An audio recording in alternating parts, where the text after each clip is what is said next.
You feel it, you know it. Raww Productions.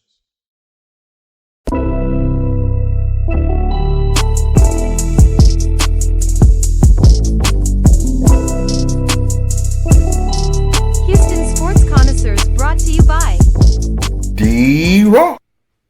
What up, everybody? It's your boy Raww, the connoisseur. What's going on, people? It's Corey back at it again with my boy Raww. Hey, don't forget to seek, listen, and learn to be a sports connoisseur just like me.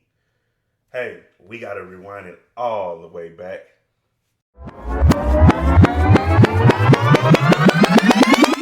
Yeah, man, I had to take a little hiatus, man. I went out of town, went to Vegas, got to see a lot of different crazy stuff out there. So now we're going to give you a double recap of the week in sports. Or It's two funny. weeks, I should say. It's funny because we both just went to Vegas like week after week, damn near. Yeah, we both seen a lot of crazy stuff. Yeah, but you was out there for the fight. Yeah. Oh, Nah, man. he- that Charlo let me down, He's still disappointed about He the let me fight. down. You know, since we're here, we might as well just talk about that real quick. I feel like when I was looking at the fight, man, I feel like Charlo really had a chance in that fight. Like, he was quicker than Canelo. Like, but I felt like he was scared to, let his punches go. But I think if he was like, I think really, I'm gonna be honest, they got the wrong Charlo brother fighting that boy. Wow, man, that's a deep insult. I 'Cause think- I look at it like when I watched the fight, I noticed two things. Charlo wasn't aggressive until the very end, and all Canelo did was just counterpunch the entire fight. Bro, Canelo was following that boy around the ring like he was motherfucking, like he was somebody like Evander Holyfield or somebody, or he was in that whole like he was just, I don't know, like he was a real bulldog or something, bro. You know what I'm saying? Like he was Like, aggressive to the point to where he knew Charlo was basically gonna throw a bad punch. He won every round except for the first one. Like he was chasing him like he was just like a real dog. Like he could just eat anything that Charlo could deliver. You know what I'm saying? Like George Foreman or something was chasing Ali. You know, True. like he just kept on doing it. Like he tried to get him in this corner, get him in that corner, throw him against the ropes, hit him with this left hook, hit him with the right hook, go to the body. But it's like, to me, Charlo was fast enough with his feet. He was moving out the way. He was missing, ducking and dodging, and he was allowing himself to, open up Canelo. And there was a lot of times I felt like Charlo could have just stepped to the side and popped him right on the side in his ribs. You know what I'm saying? Like, I don't know what he was doing. He probably threw the fight for some money or something. Of course, because that was probably his biggest payday of all the fights he even had. But like, come on, bro, But you could have won that one. But still, even if that was the case, you still want to make a name for yourself by trying to win the fight, because I feel like by you winning the fight, you get more money and more opportunities. Now, this is my real question to you. Do you feel that Charlo deserves a rematch? Not if he gonna come out there like that, because the first couple rounds he came out there scary. He did. And then- But he won the first round, so I feel like whatever the game plan was in the first round, when he sat down after that round, when that round two bell rang, it was completely different. Like, I don't know what happened. Because after that he just became he was just blocking the whole fight, like he was just truly scared. All right, let's look at it like this. Do you think, because Charlo went up weight classes to face Canelo, and he never had his body at that weight. Do you think that Charlo's power didn't translate well for that weight class? And do you think Canelo maybe hit a little harder than Charlo expected?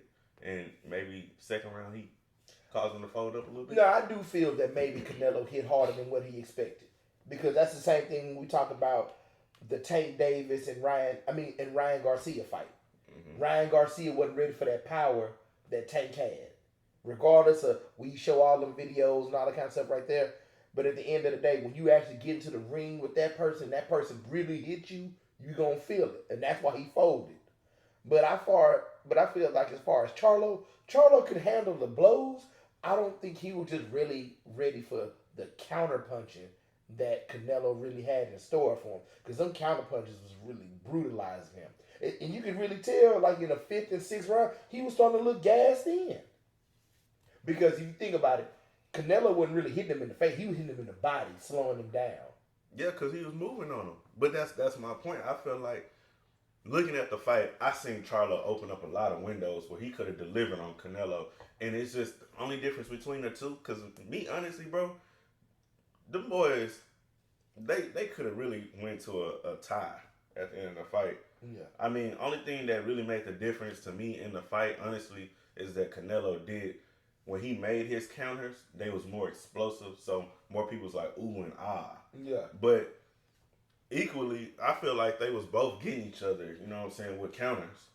And Canelo just delivered some ones that was a little bit more, you know, like ooh, ah, like it was better looking for the people to see as far as a spectator.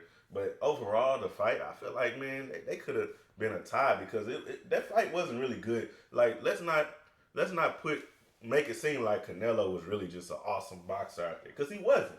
He wasn't. Charlo was scary the first couple rounds, and then he finally started getting his foot in there where he actually like made it seem like he wanted to box. But overall, bro, between the two, I didn't see nothing amazing about the fight. Honestly, I don't really feel like the fight lived up to the hype that it was supposed to be. I like that. Because you know why?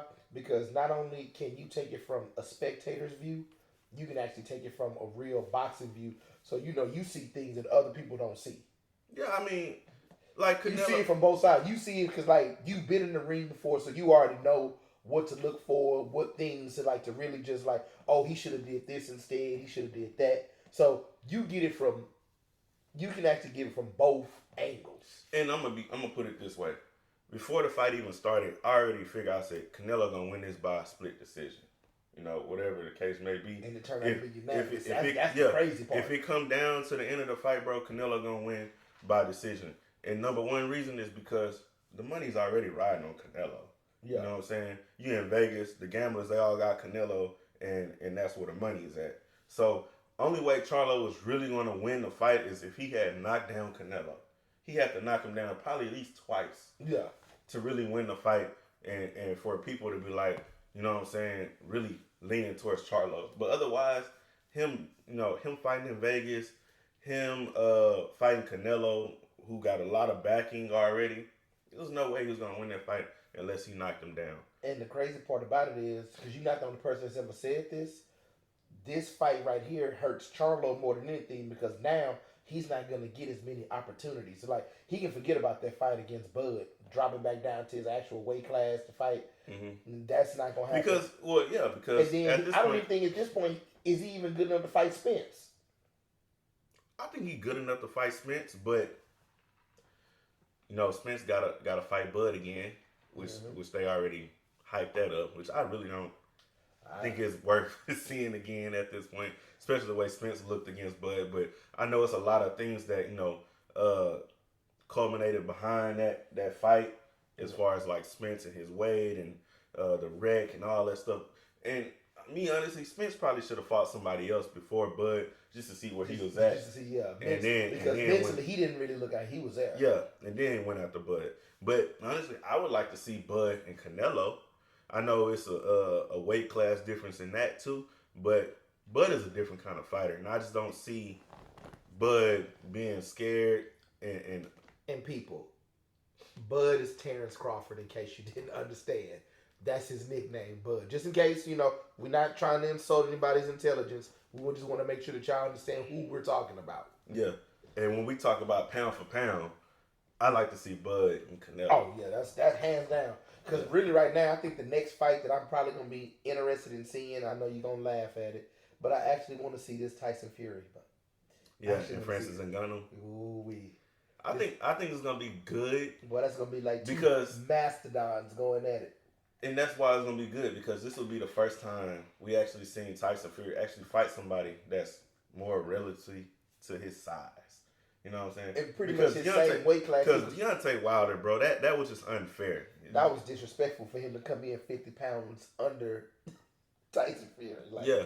What was the point of that? And then they talk about how hard Ngannou hit. So I guess that'll be the other interesting part. But I think he got to put it together, as far as can he throw out the hit and be able to put his hands up, duck and dodge without allowing Fury to really get the better of him. Because one thing I can say about Tyson Fury is that dude is a true boxer. He ain't no brawler.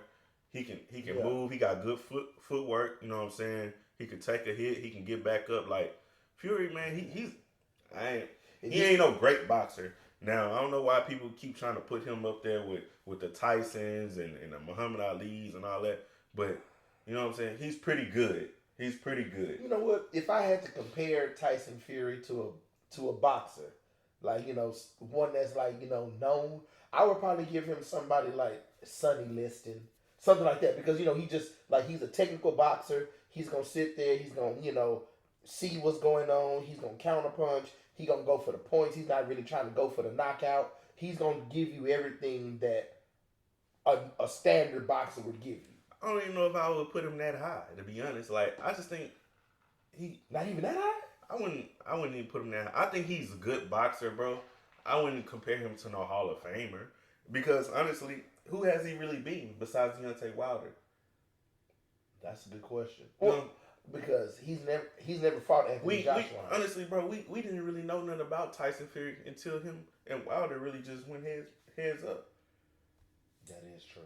You know what I'm saying? And really, that first fight, I thought was a fluke anyway, because I swear, when he was knocked down and he got back up like the Undertaker, I thought he got up on the 10 count. And I think that's what really made people, realize, oh, this is Tyson Fury. Like, yeah, it was always some buzz about the fight because it's Deontay Wilder who was boxing, but Tyson Fury made a name for himself off of Deontay Wilder. Ain't kidding. You know what I'm saying? And then from there, it just kind of blew up, and now it's ballooned to the factor that we're looking at Tyson Fury.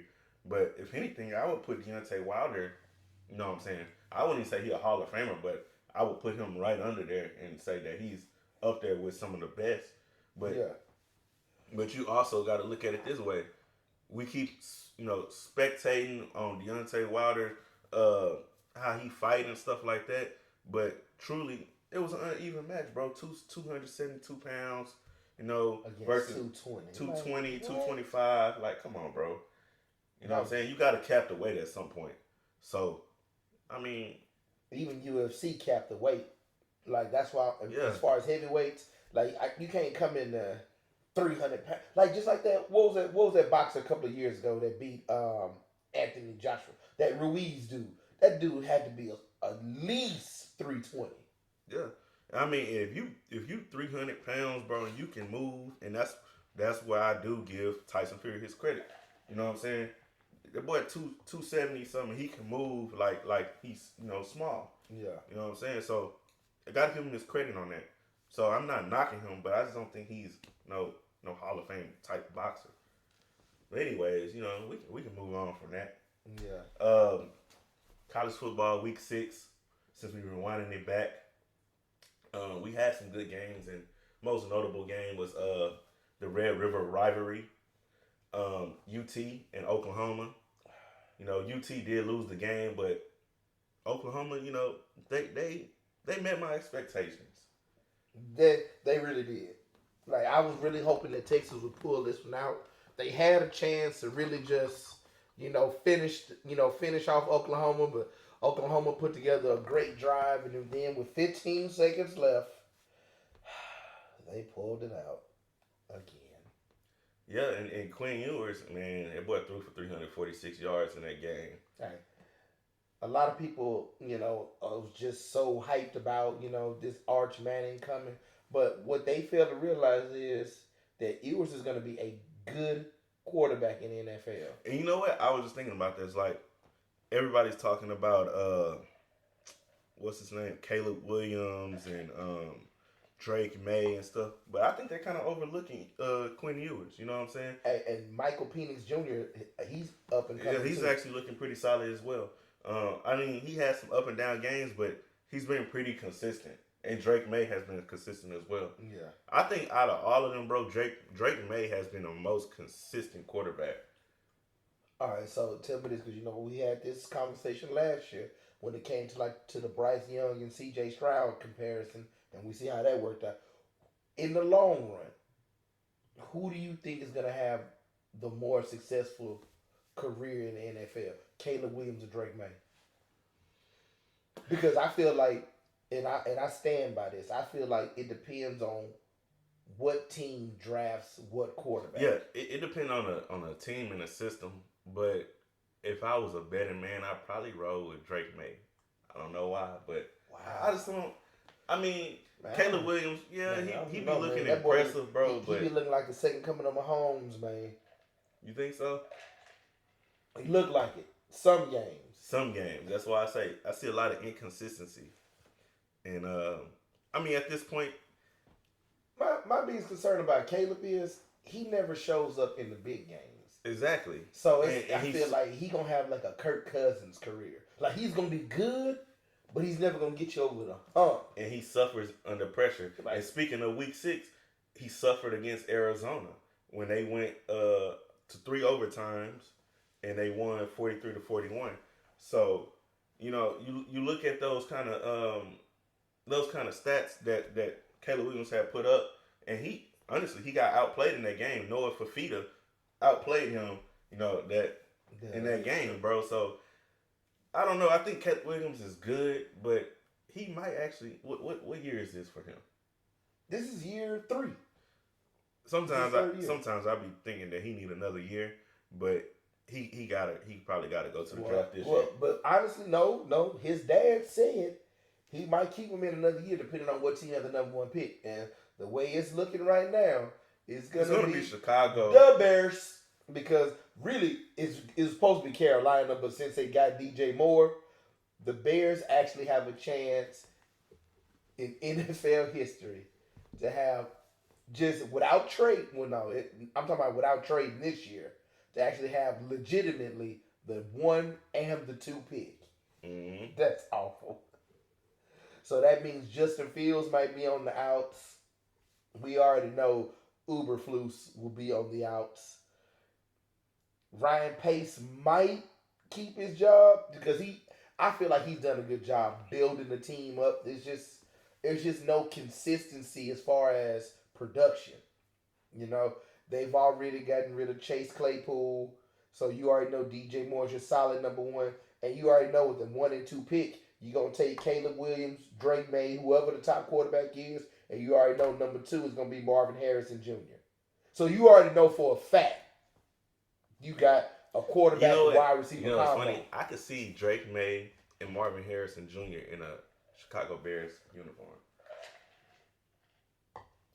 Believe it or not, I can too.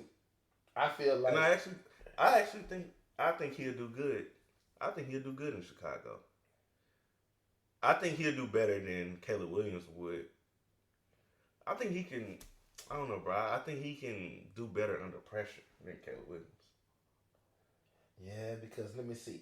Caleb Williams let me down that last year one- against that- Utah. He be throwing them ducks too. See, people don't be throwing them picks. Look, I noticed it. Don't get me wrong. When Caleb Williams is on, he's on. But you got to realize too, if you actually paid attention in that Colorado game, he was throwing a lot of sitting ducks, and his receivers was bailing them out.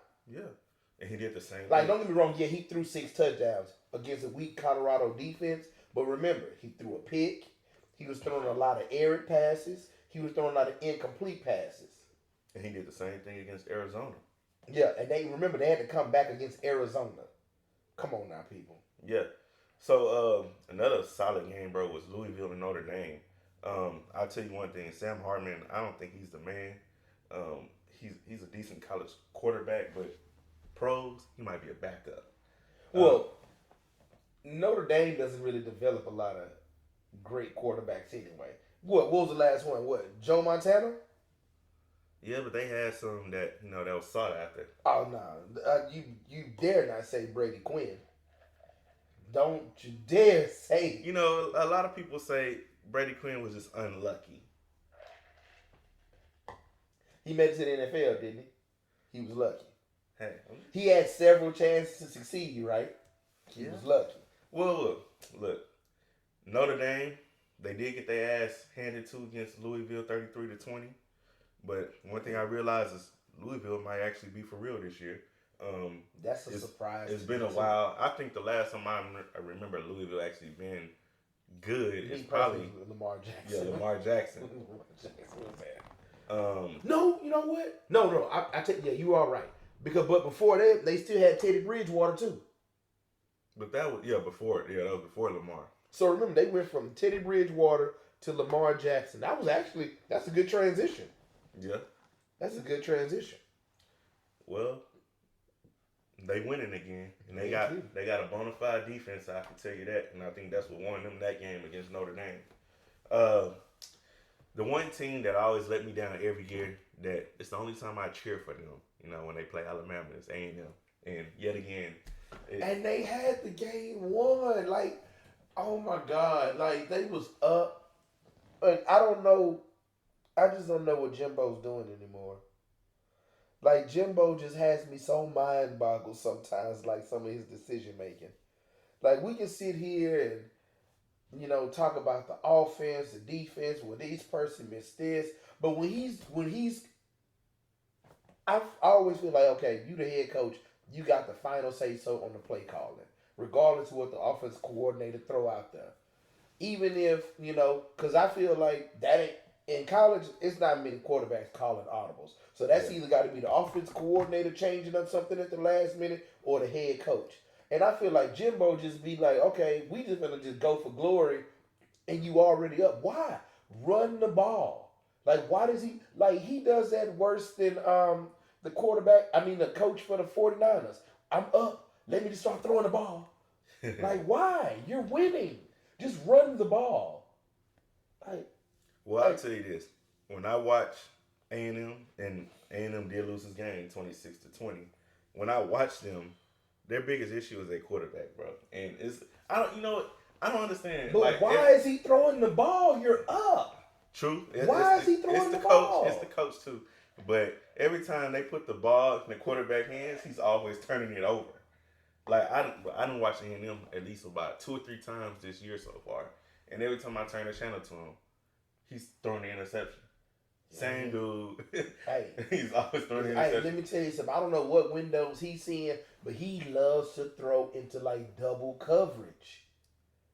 I feel like okay, I can probably hit his back shoulder, even though it's already somebody just covering him on both sides.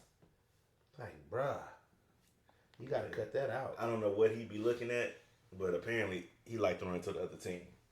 So, apparently. But a lot of that, like you said, is Jimbo and his offensive coordinator, because it's part of coaching. Like, cause I feel like if you know your quarterback is trigger happy like that, you need to do some plays where he can actually get into a rhythm, feel comfortable, but you gotta stop taking the run away, because the run is what sets up the pass. And I hate that when people feel like when they winning or they feel like they need to just get some quick yardage, they feel like, oh, I don't need to run the ball anymore. No, yes you do, because that can easily set up play action. That can easily set up easy screens and things like that to get your team the yards that they really need. And Jimbo he think he back in Florida State with old Jameis Winston. Oh, I'm just going to throw it 60 yards and, it's going to get caught. No. One of those teams that you've been overlooking that I've been saying, hey, I'm kind of riding with them. They've been consistent all year, even though they coming out of the Mountain West in Wyoming, bro. They've been doing their thing. They knocked off Fresno State week 6. Stop. Fresno State was ranked number 24 in the nation. Beat them 24-19. And Wyoming continues to march on. And it seemed like the problem is... No, the funny part is that you say that, you're going to have me watch a Wyoming game and they're going to get blown out. Bro, so far, only team that has beat them and blown them out is UT. You know what I'm saying? And UT beat them at UT.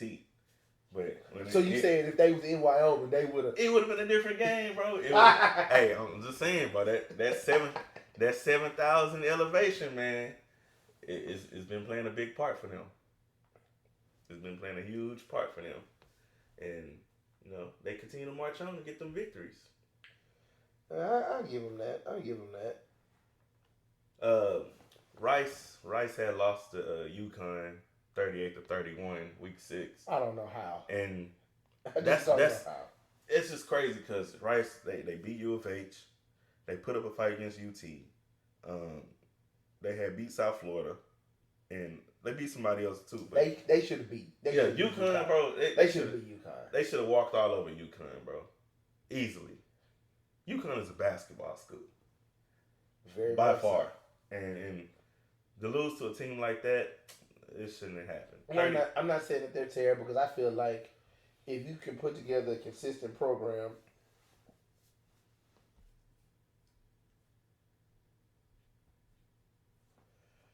you can, if you can really just motivate kids, and that's why Coach Prime is so popular right now, because it's all about how you motivate the players, regardless of who you recruit, regardless of who is a walk-on. It's all about how you motivate and how you can get the most out of them. Right. And by doing so, because at the end of the day, football is more than about X's and O's. It's all about who wants it more. And apparently, UConn came out there to prove to Rice that they wanted it more, and they showed. Because I know JT Daniels can get it done through the air. That's not. And it looked like he did. He had 362 yards passing. I think he had like 2 interceptions in this game and 1 TD, and I think that's where they faltered at. It's the turnovers. Yeah, turnover. But overall, you put up 31 points, the other team put up 38. It's the defense. You know what I'm saying? They had to play better defense on a team like UConn. He should have been able to do so.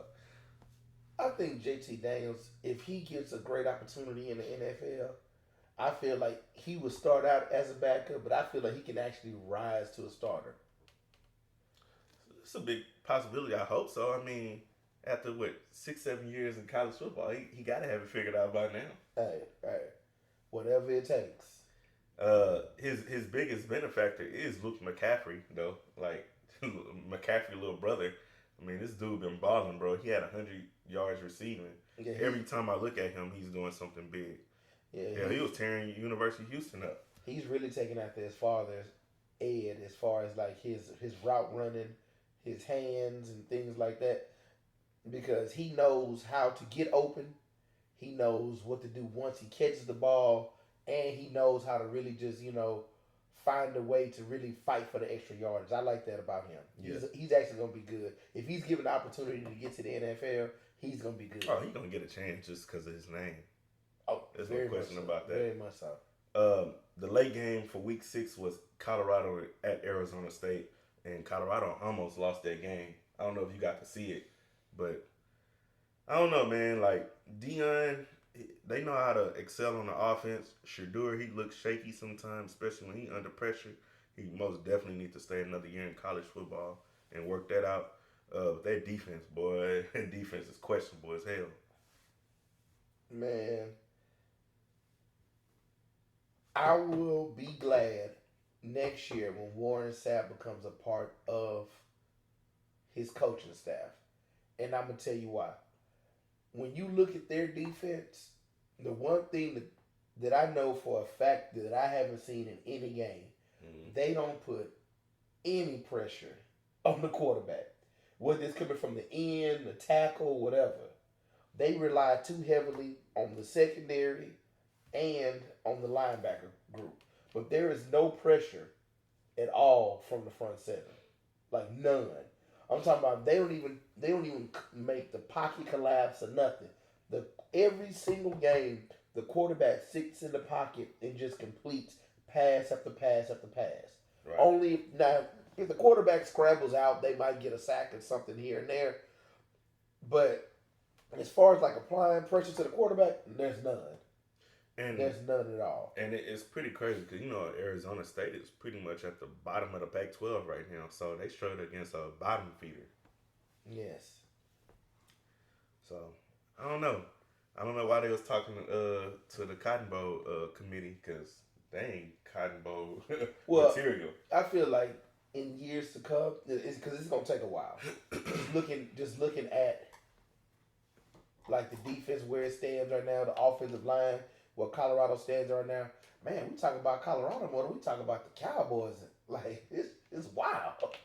But that's good though, because sometimes you just need that publicity just to, make your recruits and, get things in perspective as far as like where you want your team to go and how you want them to be. So their biggest move, honestly, is to go back to the Big 12. They need that. And then on top of that, once they put certain people in place, but my biggest fear about Colorado, what is Dion gonna do after his kids declare or graduate or whatever they're gonna do? They can't play for him forever. Yeah. So what is life gonna be after Shador? Unless he jumps to the NFL. Nah, he not ready. He not ready. Like, I know he can coach in the NFL. I'm not saying that he can't. I'm just saying that mentally he's not ready because it's different. You can't really motivate college kids the same way you can motivate grown men because everything is different. Yeah. You can't come up with the same speeches. You gotta. I feel like in college it's more on you. In the NFL, it's more on them because you got to find a way to hold them accountable. Yeah. And I know a lot of coaches in the NFL don't really do that. They try to be a player's coach, and a lot of times that leads to like disaster sometimes. Yeah, and as a grown man, you ain't gonna listen to another grown man like that. You know what I'm saying? Yeah, you got people like that. In comparison to a college student that's been looking up to Dion, like, oh, it's Dion, man. I do whatever he say. It's easier to influence them. Yeah. So there's that. U of H was on a bye week, week 6. They prepared for West Virginia on the bye week, so it's not much to say about that. Going into week 7, though, they did play West Virginia. Yes, sir. And catch up the year. I was at the game, bro. Like Houston offensively, they're pretty good. Donovan Smith, excellent. You know what I'm saying? That especially the second half, he threw nothing but completions, no incompletions, no interceptions. If you look at what he's been doing the last couple of weeks, honestly, he's been a damn good quarterback. I mean, he do hold the ball too long still, but offensively, bro, if they can just keep the run game going, Houston be fine on the offensive side. Defense, number 15, the corner. That boy, he's horrible, dog. He's horrible. You can't say that about the kids. Nah, he's horrible. He just needs to improve. Yeah, he's horrible. I don't like. To me, like, don't get me wrong. Like, I understand. Talent is talent. If you have it, you have it. If you don't, you don't. No, but I feel I didn't say he wasn't talented. No. I know. When he do a kick returns, that boy awesome. But I don't know, bro. That same speed that he got on the kick return is not there when he playing slot. Because he can beat like every other play. And I always thought that slot was more easy to play because, number one, you are covering the inside route, so you automatically have help from a linebacker. And if if it's deep, you automatically have help from a safety. So I don't really know. But I think, the problem is a lot of times when they was playing West Virginia, they played a lot of man coverage, and I don't think the safeties was actually playing zone up top. They was playing man sometime too. Oh, and okay. So that means some of them coming in to get a tight end. Yeah, or they playing blitz, Yeah. And they just leaving him on that one receiver, and they just toasting that boy, bro. I'm telling you, bro, if you go back and watch the game, I watched the game twice because I was there, and then I came home and I watched the game again, and they just picked on him the whole game. They picked on him every other play. Is he a freshman? I don't know if he a freshman. I don't think so. I think he transferred from somewhere else. Oh, okay. So I want to say he transferred from. I know they had one corner come from TSU. They had another corner. He came from, and I want to say this is the one. He came from East Carolina or something like that. I think. Like, he's talented. He needs to improve. Okay. Most definitely. Either that or they need to give him some safety help because I'm pretty sure whoever U of H play next, they're going to start picking on him more and more unless he can hold his own. So technically, he's just an athlete, and they just trying to see where they can plug and play him. Right now, I mean, yeah. Because you say on special teams, he's awesome. Yes, bro, he had a kick return. And then Yeah, so basically, right now they probably just trying to feel him out and see what his strong suit is. So I wouldn't even be surprised this week coming up. You might see him in wide receiver. No, I don't think they gonna stretch it like that. Nah. He gonna do something on the defensive side, bro, or Houston State kick return. But I mean, granted, Houston did win 41-39. They was up by 11 points in the game in the fourth quarter with about 7 to 5 minutes left. And Houston could have easily put the game away. Honestly, bro, I don't understand what they was doing in those last 7 minutes. They should have been more aggressive, but at the same time, they should have been running the clock out, bro. It should have never been a chance for West Virginia to ever take the lead at the end of the game. You know what I'm saying? With 11 points, bro, with 5 minutes left, the game should be over. Yeah. You know what I'm saying? Game should be over. That's a 2-score game. There's no way I can allow my defenses give up 14 points that easily. Yeah. And then, Stephon Johnson made the crazy, amazing Hail Mary catch. Kudos to him. But it should never have came to that, bro. Never. You up 11 points. And that's what I'm going to look at. I'm going to look at the point that we was up 11 points on West Virginia. West Virginia was favored to beat Houston. And I feel like we did what we were supposed to do up until then. And I think a lot of that is on coaching. And I think that's where they got to improve at. Especially when you got to face other teams that's going to put up a lot of points. And being in the Big 12, bro, you got to learn how to stop teams, but also got to learn how to keep the possession of the ball. You know what I'm saying? You can't give it back and expect that your defense is going to go out there and stop West Virginia, especially when you know what you got on the defensive side of the ball. It ain't too great right now. Yeah. So, like I said, offensive-wise, bro, like Donovan Smith, he did everything he had to do in that game. I think running-wise, we did good. Stacey Sneed, he had 78 yards rushing. And we played a pretty solid game, but defensively, coaching-wise, bro, they got to do better, especially, looking towards the next week. But we'll talk about that big team that we got to play in Burnt Orange later. Otherwise, man, it was some other good games, Oregon and Washington. Man, that game was Talk good. About a shootout. And that was game of the week. Number 8 Oregon versus number 7 Washington. Bo Nix, he played his ass off, but Penix did as well. Yeah. And then the crazy part about that is now I can't even look at USC as the best team in the Pac-12. They're not. So, but at the same time, even though Oregon lost, I still honestly feel that Oregon is the best team in the Pac-12. Now, don't get me wrong. I know Washington is really going to, debate me on that, and they're going to really just, come for me, but I really want them to realize that,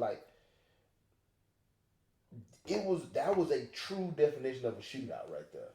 Oh, yeah. That was true back and forth, it came down to the wire. And, it come down to a missed field goal. Yeah, that's how, and I feel like if Oregon had a second chance, I feel like Oregon would come out on top because, not just strategically, I feel like they actually have the better coach. They don't have the better quarterback because I really feel like that Michael Penix Jr. is the better quarterback. Mm-hmm.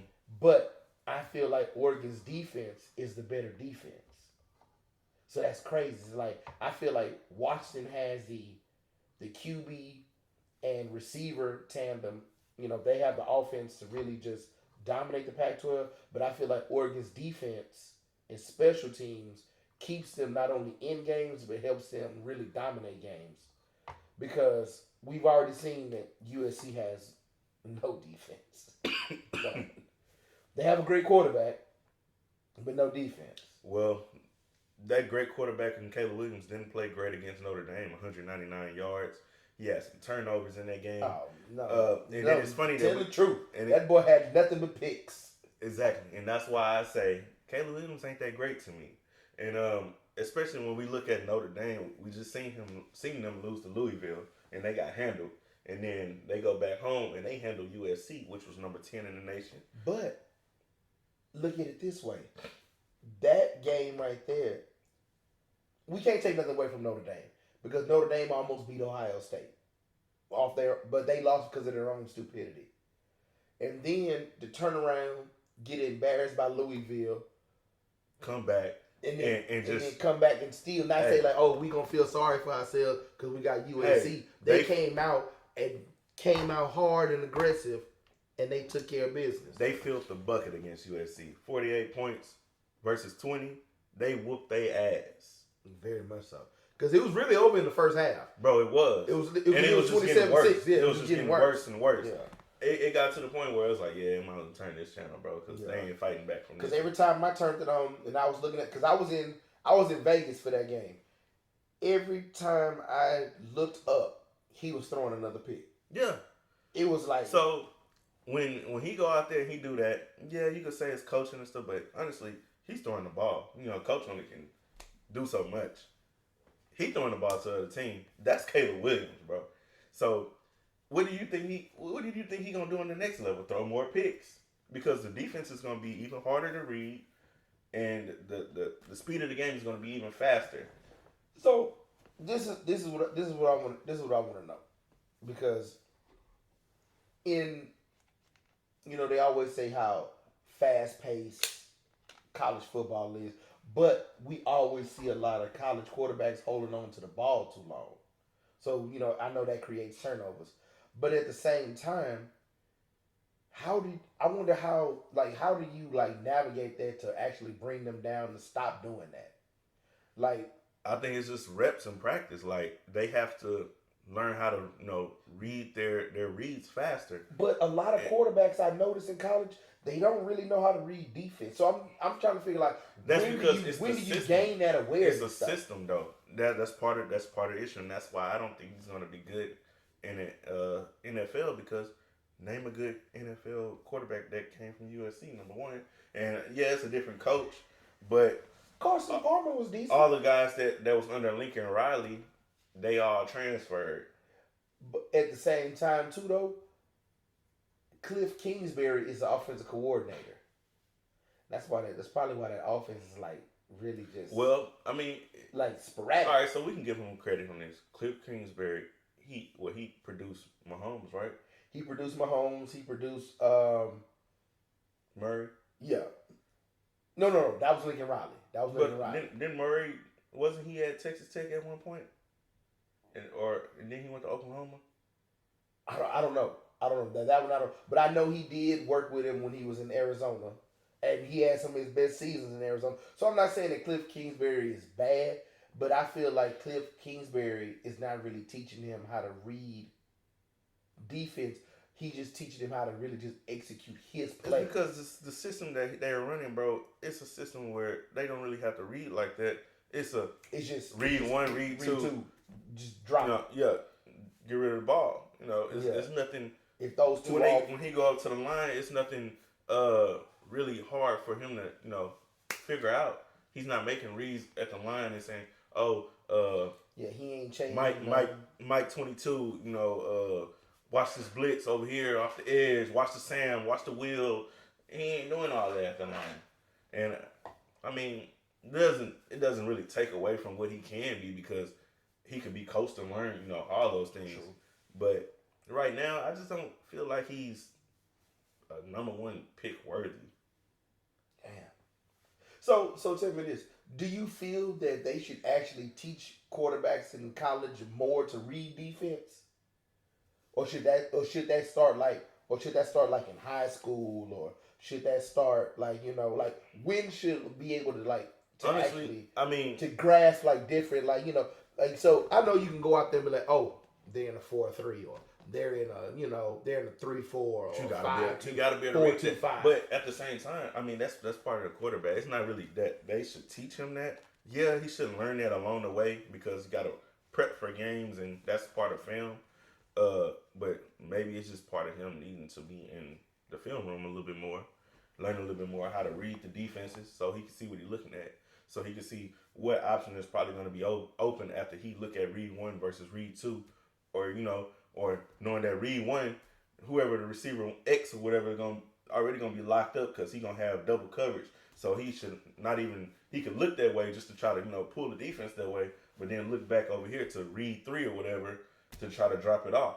So I think a lot of that's just part of him, doing reps, film, and just kind of figuring out everything. But a lot of it is also about the scheme. So we don't really know like the whole in depth or like how they, articulate everything as far as their offense. Yeah, that's what I really want to know. Man, we're gonna have to go to the U of H field one day and just see like how they prep Donovan Smith, just to see like are they teaching him just to execute the play, or are they teaching him to read the defense to execute and I the think play? some college offenses, they do just teach you how to execute the play. That's why when they get to the next level, best example is Justin Fields. He don't know how to read shit. Oh, he don't know how to read shit, and it's because crazy. Everything that he was doing, it was pretty much already, I think, set up for him. And then sometimes it's not even about it being set up for you. Sometimes you just got a great athlete at receiver, and you just know he's gonna be open. You be like, yeah, man, I know Marvin Harrison gonna be open every time. I'm just gonna throw it up. He gonna go get it. Yeah. I ain't gotta read none of this other shit because I know Marvin Harrison gonna be. I know Chris Olave gonna be on the other side. No, you know what I'm saying. But you know what? It's funny that you say that, because look at it like this. Because C.J. Stroud had Marvin Harrison Jr., Jackson Smith and Jigba, and he had what was the other receiver? He did have Chris Olave too. He had all 3 of them, but he can read defense. Yeah, he can read. I'm talking about he can sit there but he was coming out of a spread too, so where he can actually see it up hand. But like I said, it's also being a student of the game. It's a part of him asking questions after the game and putting in the work before the game. Talking to people, mentors and stuff, trying to figure things out. And some people got those connections, some people don't. But you at Ohio State, bro, you got all the connections in the world.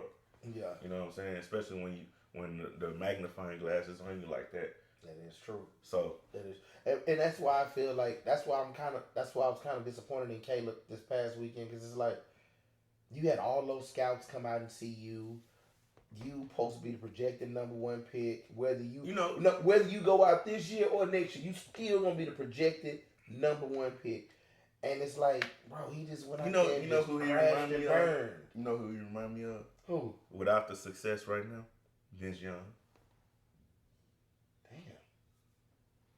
Except Vince Young was more successful on the college level, but true, because I see some comparisons. Yeah, because he got the arm strength, got the leadership, got the tenacity, but as far as like, I don't think he's putting the work in behind the scene. I could be wrong, but that's just my opinion. But because I feel like sometimes like Caleb try to like force stuff in there just because he know he has the arm strength. And it's like that's not what they need you to do. Like, you don't have to be Superman. Yeah. But we do need you to be consistent. But you don't have to sit here and think your arm finna just carry us all the way through. Right. We need you to execute what we need you to do, but you got to be smart about when you let the ball go. Like that, because that game against Notre Dame, I don't know I know a lot of them plays. Like, I know he saw that linebacker. I know he saw that safety. Like, what are you trying to force it in there for? It's like, it's unnecessary.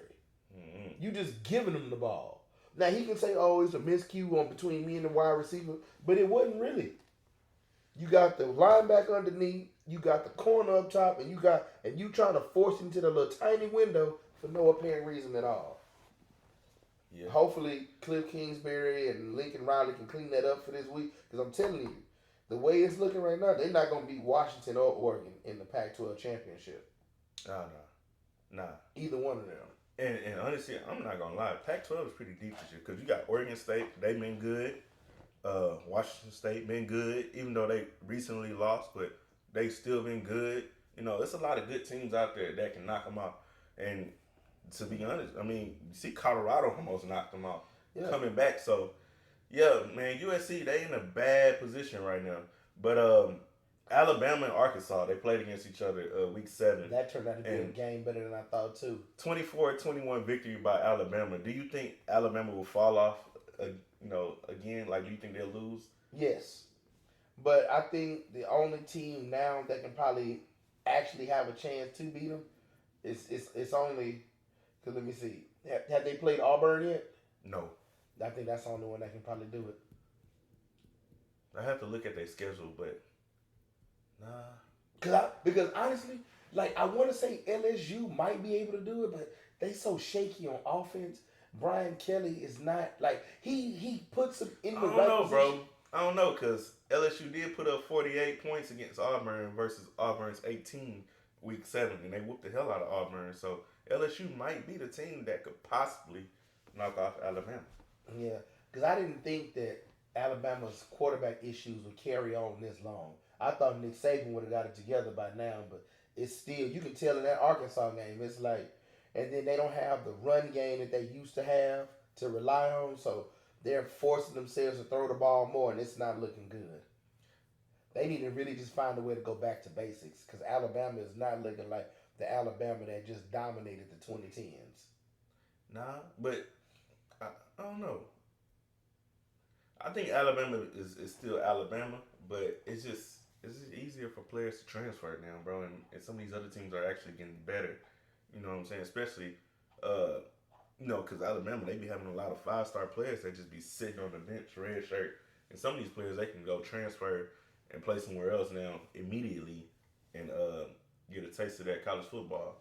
Believe it or not, I don't think that's going to last too much longer. The transfer portal? You think they're going to... They're going to find a way to either put some new rules in place to obstruct it to like the amount of transfers you can receive or the amount of time you can sit out, because it's starting to just get too crazy. Well, I think they already changed it to like when players can transfer. Yeah, like because of that USC, because of that wide receiver from UNC, from North Carolina. Remember, they wouldn't let him play at first because he hit the transfer portal, but they trying to say he hit it too late and all that. So now, I feel like, me personally, I feel like if you are unhappy at your school and you transfer, I feel like you need to sit out at least 2 games. That's fair. At least 2. I'm not saying you got to sit out the whole year or you got to sit out half the season, but you at least need to sit out 2 games to see, like, are you even going to be implemented in the offense at all if you even want you sit out these 2 games? I think, honestly, I would say 4 games. Well, you treat it like a real NFL suspension. Only reason I say that is because, like, a red shirt player, he only get to play 4 games out the season. So at least if the transfer set out 4 games, that'd be kind of fair. Yeah. Okay, I can see that. But I was just saying, like, because, this person might be a senior. So that's why I say 2 games. Because if it's a junior or a senior, they just try to get, like, some, just some playing time before they even, try to declare for the draft or try to go to the XFL, USFL, or whatever it is that they trying to do to continue their football career. Mm-hmm. I feel like they just trying to get as much exposure as possible. That's why I say, if you sit out 2 games, learn the system, bam, you get in there, you good to go. But 4 games makes more sense because what you're really doing, you're crippling the kids from trying to always jump in the transfer portal if they unhappy. Yeah, and then a lot of times it's like with the portal, bro, like we talked about this before. A lot of it really don't make sense, like why these kids just be transferring like that. You know what I'm saying? I don't like the fact that I only had 2 catches and I wanted the ball thrown at me 10 times. Man, come on. Yeah, like a lot of this stuff, they really transfer for no reason. It's just like they just doing it because they can do it. Yeah. Or he told me he's going to give me a better NIL deal. Or he told me he's going to give me, like, more playing time. And he told me, I know I'm a freshman, but he said I was going to start over this senior. Like, nah, bro. That's... Yeah, some of it just be unrealistic, bro. Like, I think maybe for the players to get into a portal, maybe they need to be accepted into the portal. And they need to be valid reasons why they're trying to transfer. Yeah. I feel like all the reasons need to be validated at this point. Yeah. Because everybody's just jumping in the portal like, there's no reason why Deion should have got a whole new team, bro, through a portal. Through the portal. Like, that's insane. And like you said, maybe they need to limit, like, maybe it need to be, like, 15 players at the most you can get through the portal or something like that. Like, Texas State and Colorado, they both got, like, what, over 70 players? Like, come on, man. It's just crazy. Because, and then, too, now that schools, and you got to realize too, schools like SMU, schools like Texas A&M, who get all of this financial backing from their boosters, they want the transfer portal to be open like that, so they can just recruit them and then put everything on these NIL deals. Yep. And I feel like the NIL deals, they need to start capping the money too. I think that's what they've been meaning about though, about the UIL. Like they gotta figure something out. Man, they gotta cap the money. Like there is no reason Shador Sanders should be making $4 million a year. He shouldn't. Like there's no reason why. There should be no millionaires in college. Bro, them boys coming to the game in college, bro, with gold chains on, big pieces like they rappers and shit. I understand you're good. I understand you're a 5-star recruit. I understand you're a blue chip. I understand all of that. But there is no reason that I feel like the cap should be $1 million. Mm-hmm. And the only reason why I'm saying it is because we're not really teaching them the value of money by just throwing it to them because they're good. I just thought about something. It's funny that they had this big ass fight about if there could be college video games and all that kind of shit because of money. Like, bro, these niggas make so much money off of the NIL now. Yeah. Bro, everybody should better make a college football game, bro, or college basketball. It doesn't mean anything. Like, what is the point of that now, bro? Just go ahead and make the game. Y'all really worried about a $500 check or whatever y'all gonna get from EA or whatever? Yeah, like, they getting endorsements from Nike. Endorsements from everybody, bro. Like, this is what makes life so crazy. America is the only country that I know where they make so much money off exploitation. Crazy. The more I can exploit you, the more money I can make off your name, your image, your likeness. Yeah. The better off my company will be. I want to talk about the exploitation, but it's going to be on a different sport later on. But I'm going to tell you who can be real marketable, bro, if he just do a couple things. If he just change a couple things. But okay. We're going to talk about that. Let's finish up this week 7, man. Oregon State and UCLA played each other. They was both ranked. Oregon State 15, UCLA 18. Oregon State pulled out the win, 36-24.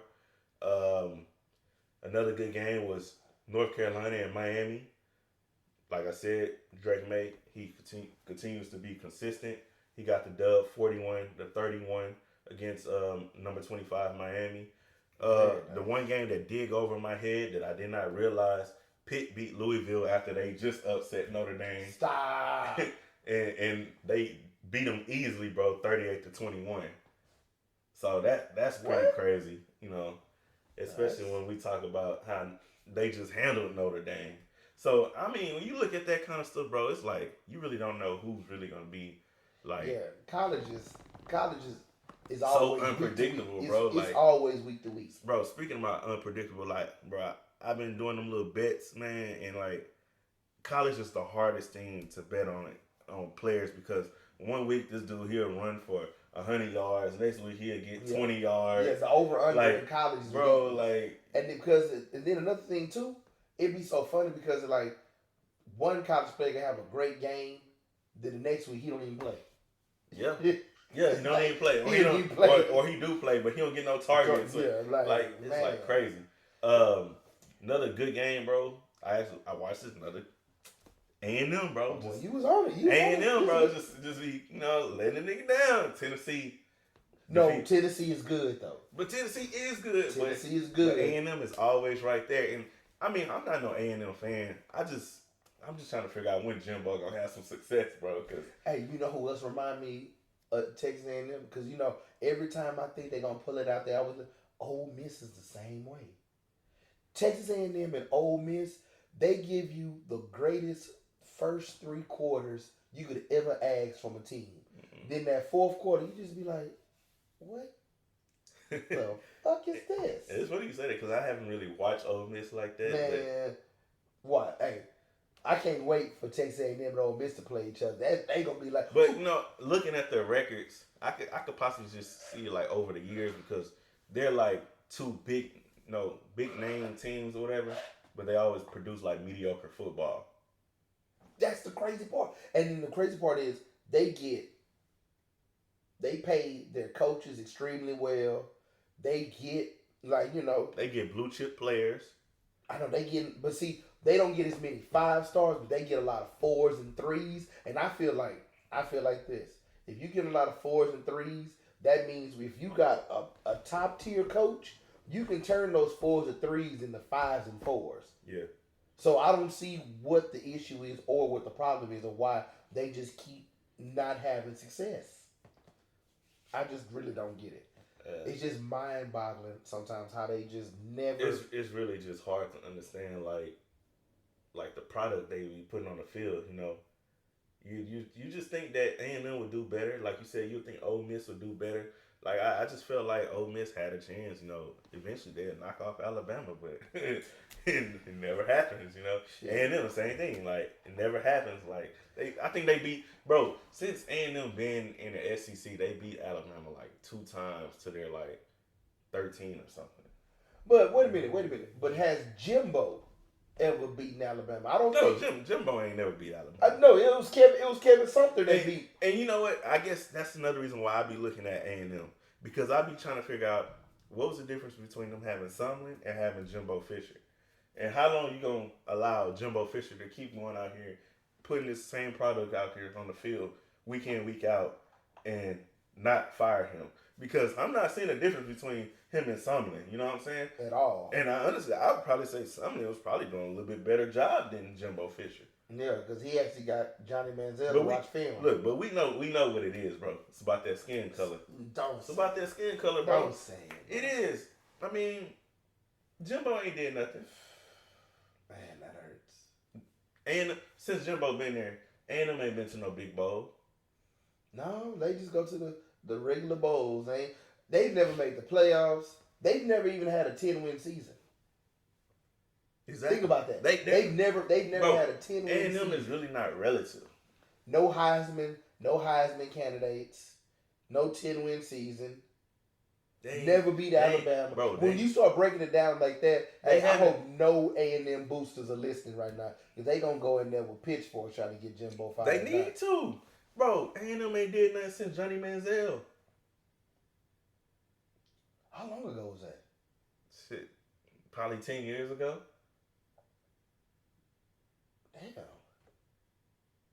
Damn. That's crazy. Man, I gotta look that up. They had what's the one black dude? They had what's the face playing quarterback? Kellen Mond? Yeah. They was okay. Yeah, but the point is they still didn't win anything. I mean, like, yeah, is A&M ranked? Yeah, it's because they in the SEC. But have they really did anything to really be notable, relative? No. And they always have great recruiting classes too. I'm trying to figure out what they're doing. Speaking of that, last season they had the #1 recruiting class in the nation. I know you lying. Same thing every year, bro. Oh, that shit is crazy. You can't have the same recruiting class every year. A&M is not it, bro. Hopefully, under a new regime, they might be. Because the crazy part is they improve every year in basketball. They improve every year in baseball.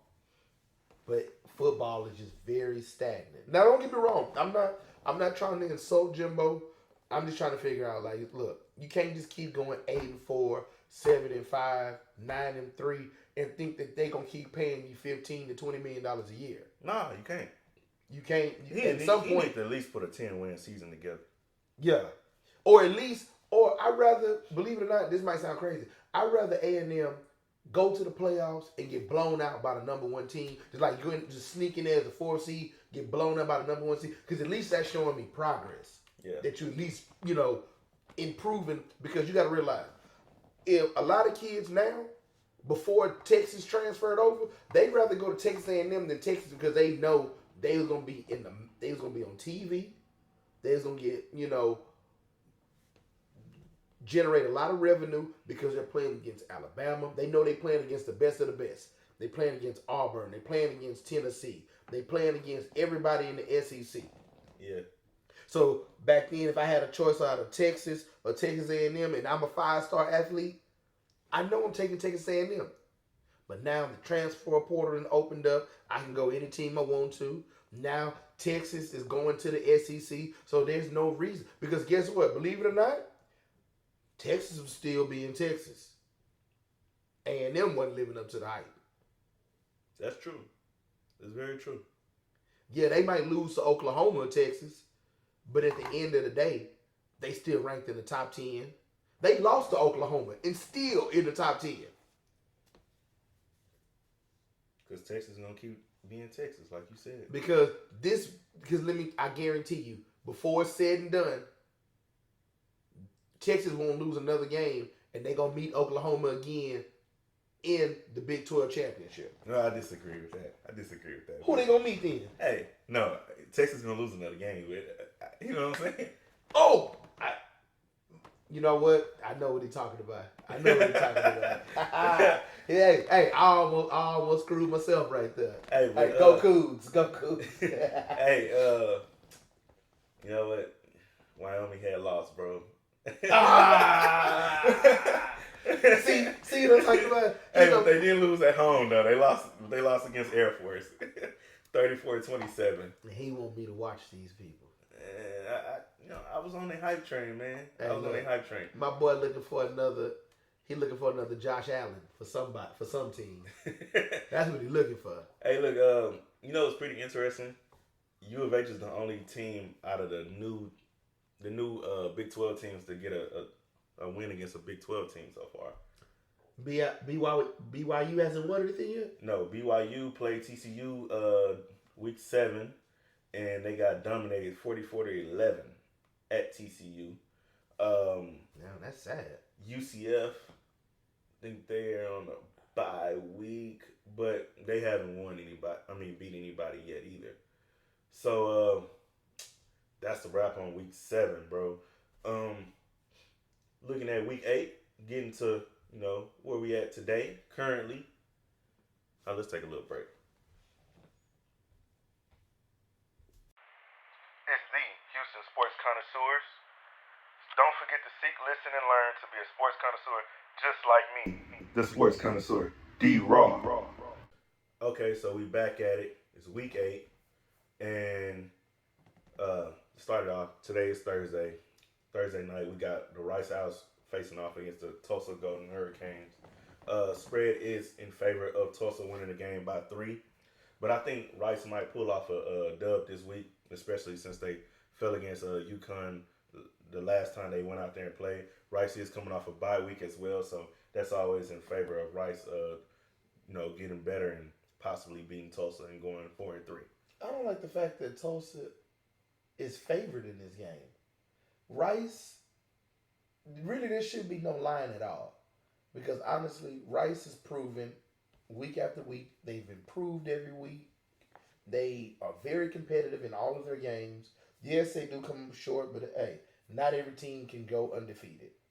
That's true. But at the same time, it's like, you're not even giving them the benefit of the doubt just because they lost to UConn. Okay, UConn just had their number 1 week. But the point is, though, they've shown that they can still compete. It's not they got blown out by UConn. They only lost by a touchdown. That's facts. And then, what is Tulsa's record? Tulsa's 3-3 as well. Oh, okay. So, maybe if they was under 500, I probably would have been, felt a little bit more slight. I mean, if you think about it, Rice is really kind of favored because, don't they give you 4 points or something for being at home? In the line? They give you the spread, yeah. So really, if you think about it, Rice is kind of favored. So what's the spread on it? 3 points. Oh man, that ain't really no spread. They might would leave it shit even. So I think Rice will get the dub, bro. I think they'll move on to be 4-3 this week. Should be a pretty good game to watch. It being a Thursday night. I don't think it's gonna be better than what we seen previously. Houston and West Virginia, but I think it'll be a pretty solid game. Another game that's coming on at 6 o'clock on Thursday is James Madison Dukes and Marshall Thunder and Herd. If I'm choosing between the two, I'm gonna watch Rice, of course. Yeah, hands down. Now getting to Saturday though, that's what all the big dogs play, and that noon game, bro, the biggest game of them all, is gonna be Penn State and Ohio State playing against each other, both undefeated, 6-0. The spread is 4.5, leaning towards Ohio State being at home. Ooh, I will say this because Ohio State sometimes they do play down to their opponent. So that means like if they play a weaker opponent, they actually play on that same level as that weaker opponent. They need to come out in this game very aggressive, like very aggressive. I think I think in this game the biggest thing is going to be about the defense and the quarterback play of both of the teams. You know what I'm saying? Yeah. Can Ohio State quarterback do what he needs to do? To take care of the ball, score a couple touchdowns, and to hold off Penn State at home.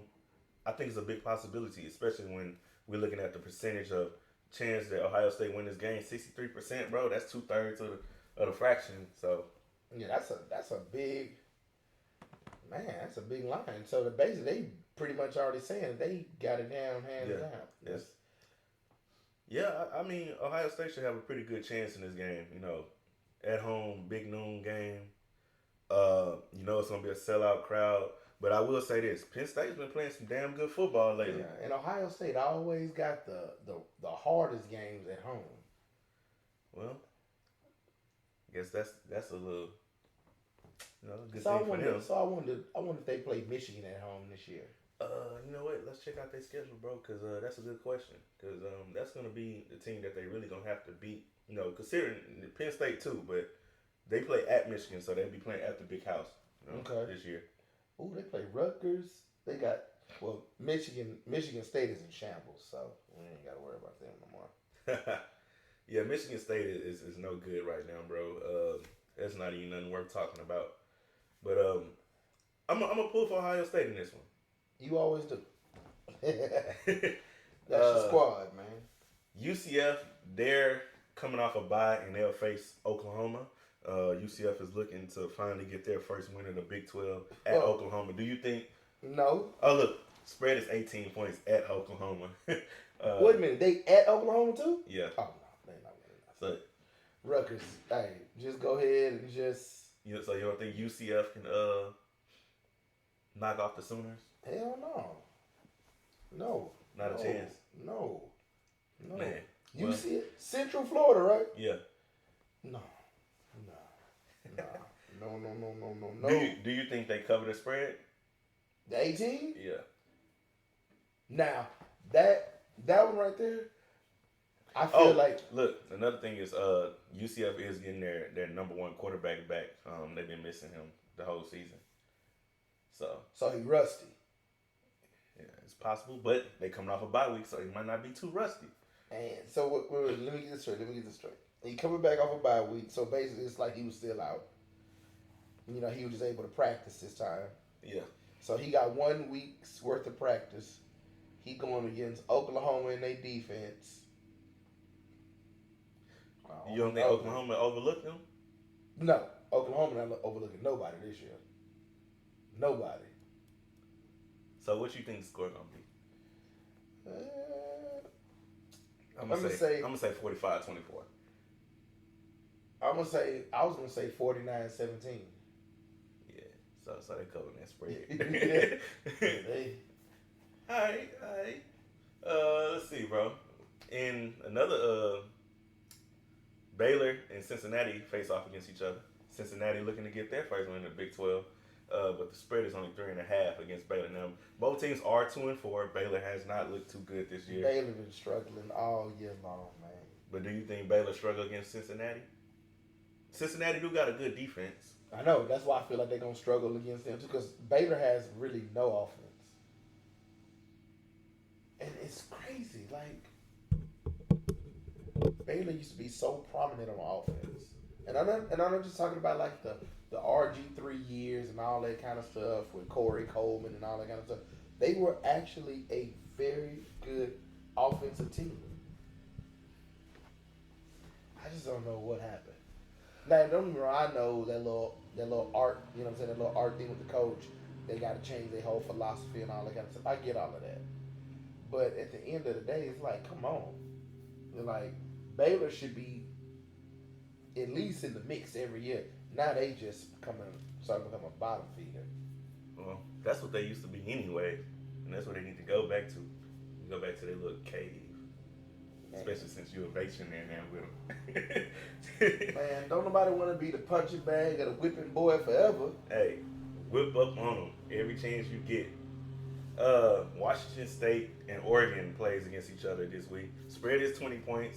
Washington State did get their ass handed to last week, but I think they'll look to No, they're gonna look bounce better. back. They're gonna look better, but I feel like Oregon still like Bo Nix. I'm telling you, he's solid. He's solid. So spread is 20 points. They're not gonna cover that. Yeah, that's what I was thinking. Because honestly, if somebody was like, "Hey, I'll give you 20 points if you take Washington State," sold. Because Oregon, the only team they really blew out was what, the first game of the season when they put up that 81. Yeah. The only thing that I would say about this one is that the game is at Oregon, so that kind of, do give them a little favor. But 20 points, bro, that's a big much. That's 3 touchdowns. They're not gonna do that. Yeah, that's a bit much. But Oregon still win the game. Yeah, Oregon gonna win, but they not gonna blow them out like that. They ain't gonna just put up. Now, do you think it's a chance that Oregon just overlook Washington State though? They can't at this point because that loss against Washington hurt them, so they got to take every game serious now. And depending, especially if they play USC. Or do you think that it's possible that that loss could really just impact them to the point, where they might go out there and they might have a low morale and lose again? Nah, they know they need these wins, and then so that's crazy. So if They both coming off losses. USC, Washington, and Oregon all finish with the same record, 11-1. Who wins? How do you get the tiebreaker out of that? I guess it just meant who beat who and who was the highest ranked at the time. The strength of schedule. Damn, that shit crazy because they play each other for real. So it's like, how do you really divide like the? So I guess they got to go by the earlier games in the season. Yeah. This is another big game that I think the TV kind of, TV people kind of overlook. It might be on ABC. I don't know. But you got Tennessee taking on Alabama this week. Alabama at home. Spread is 9.5. I don't think Alabama's going to cover the 9.5. You think it's going to be a close one? It's going to be a close one. And, you look at Tennessee's 5-1, Alabama's 6-1. The way I've been looking at Alabama, they haven't been blowing nobody out. Besides who? No, they haven't. They blew out somebody. Like, what was it, Ole Miss? The first game. No, they didn't blow out Ole Miss. No, it was Kentucky. Yeah, they blew out Kentucky. They ain't blew out Ole Miss, yeah. Yeah. But besides that, bro, they ain't blew out nobody. And honestly, I'd probably say this might be the year that Tennessee get Alabama. Ooh. And you know what? I'm going to be honest, people. I'm against Alabama every week. Whoever they play, hey, I'm hopping on their train. If it was A&M, I'm hopping on their train, bro. I can't wait to see Alabama. I want Alabama to lose so that I know that Alabama is not going to be in the tournament this year. I'm tired of seeing them every year, bro. Hey, believe it or not, last year the tournament was actually better without them in there. It was. It was like because it gives you something to look forward to because I don't have to worry about seeing Alabama in there again. Like you don't say that about Georgia. Nah, you don't say that about Ohio State. You Nah. don't say that about Michigan because you don't see them every year. Because you don't see them every year. But now I'm tired of seeing Georgia too. So when they depending on who they play, I hype on other teams. You know what's crazy? I haven't seen a single Georgia game on TV this year. I have. When I seen 2 of them. Well, I seen them play. I think Kentucky. That's who blew out Kentucky, Georgia, I think. Man, I haven't seen. And I seen them against I think South Carolina, and they almost lost that game, and they was at home.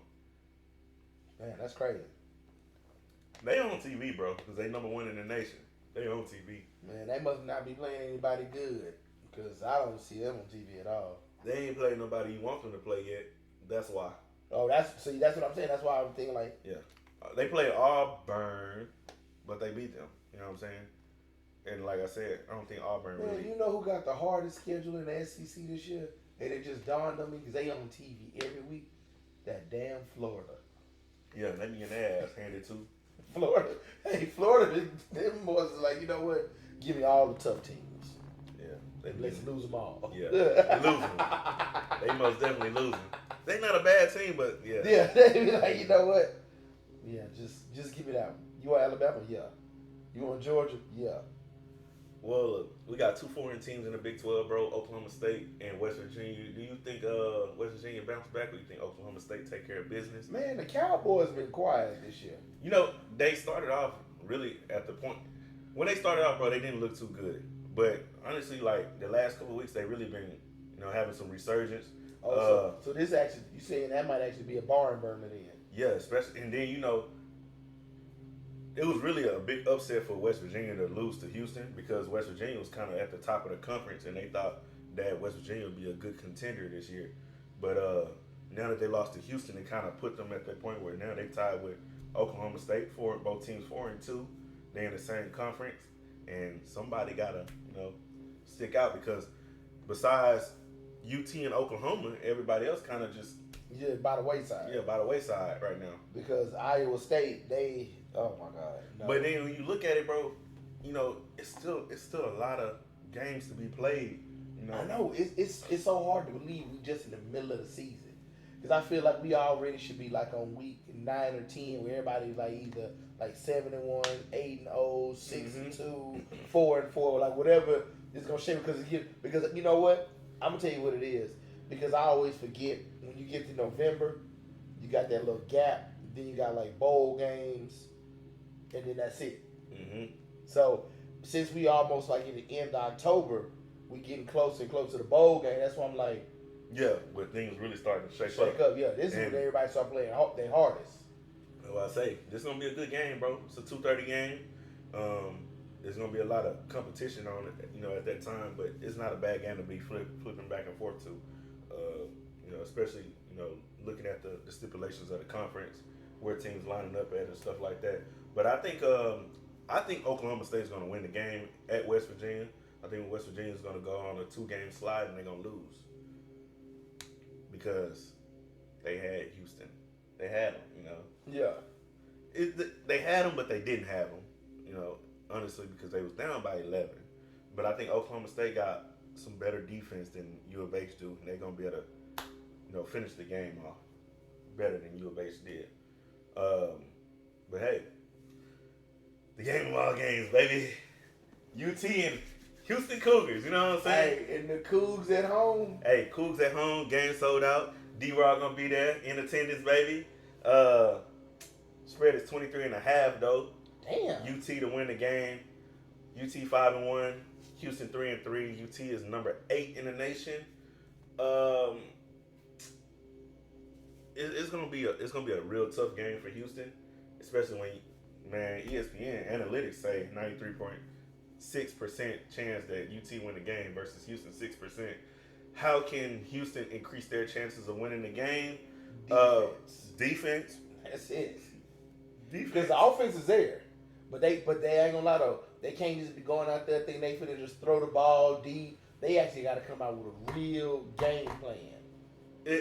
Yeah, they really have to have a big game plan. I think the only thing that really hurts Houston, but also is kind of beneficial for them, is that UT is coming off a bye week, so they had weeks to prepare for Houston. Yeah.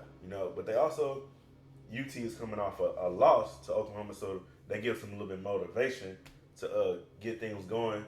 But the good thing about Houston is that they're coming off their first win in the Big 12, so they're motivated as well, after beating West Virginia.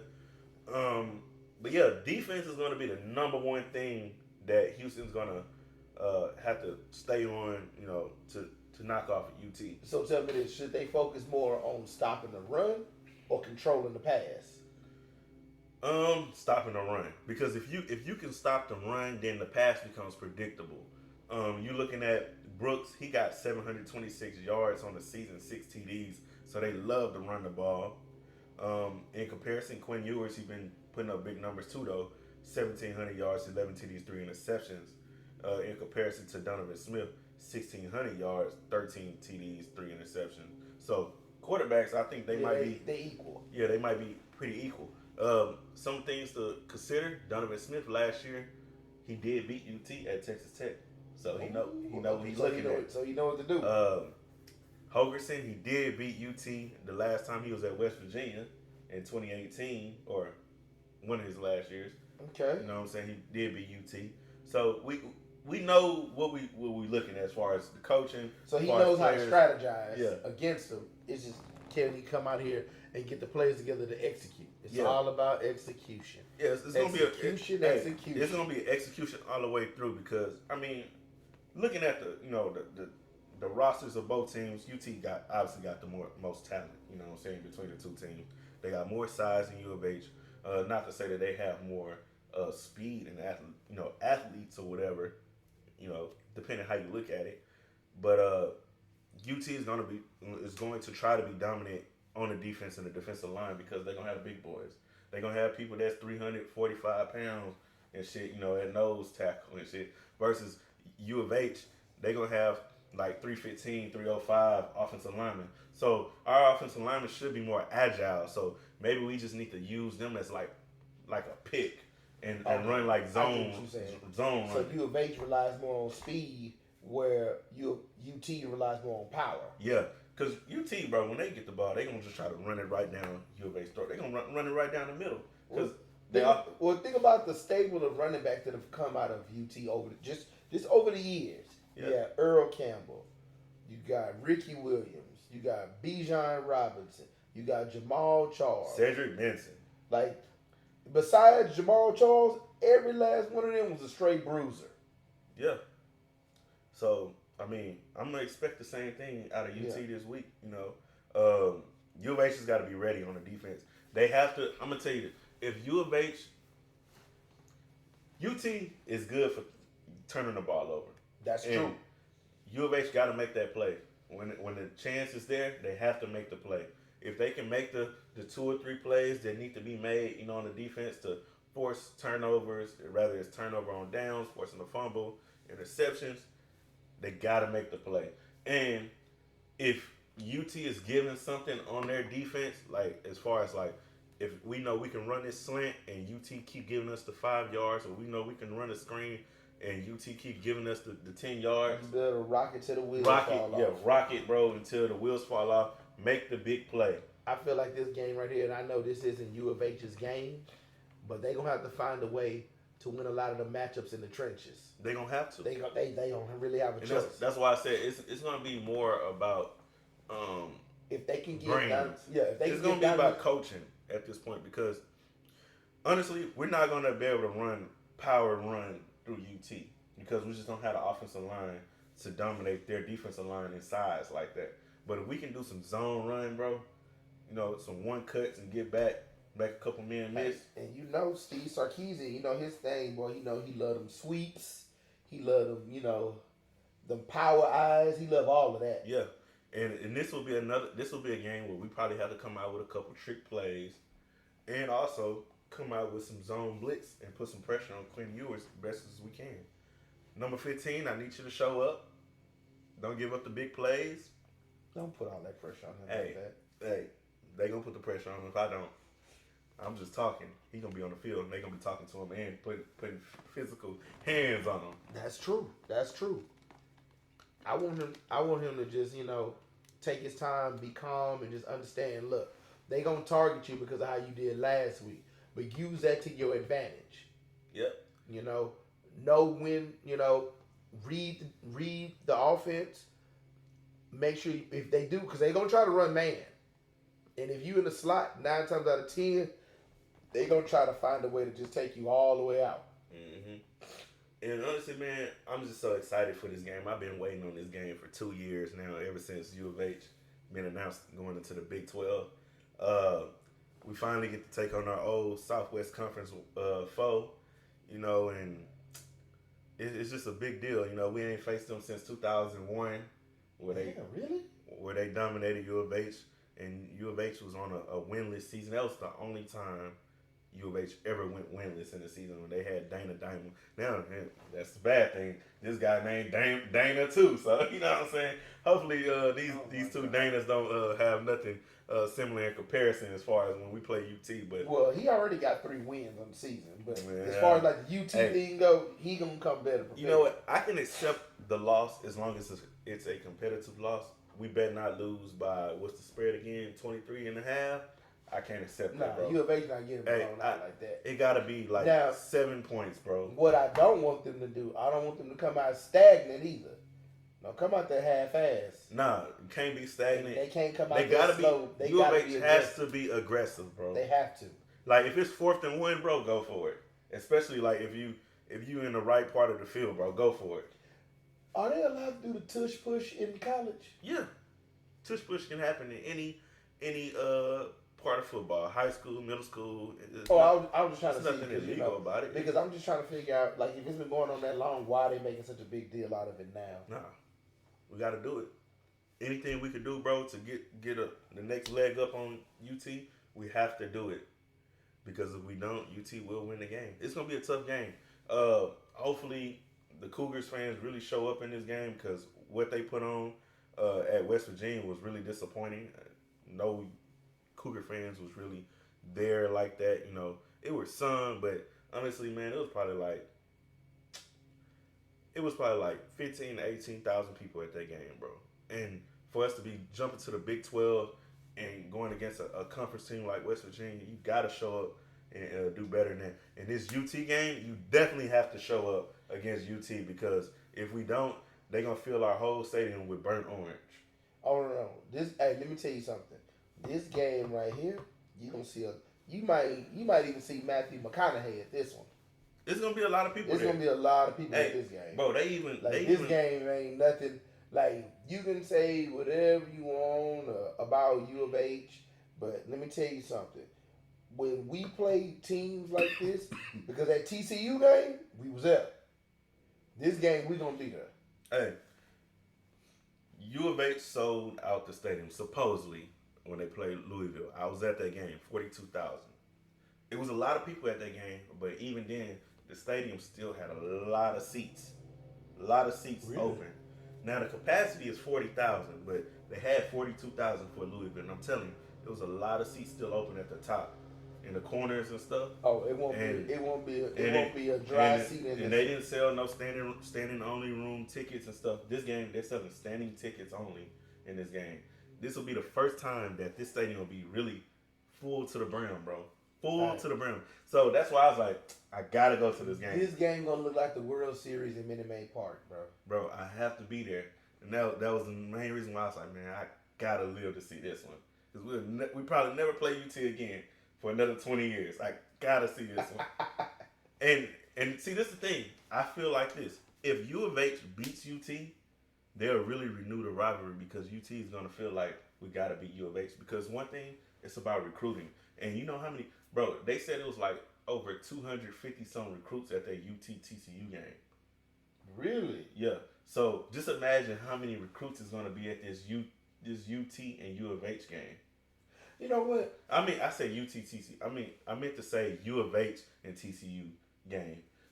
But now imagine how many people is going to be at this U of H Texas game, you know, that are recruits. So tell me this, because this is what just makes my gears go in my mind.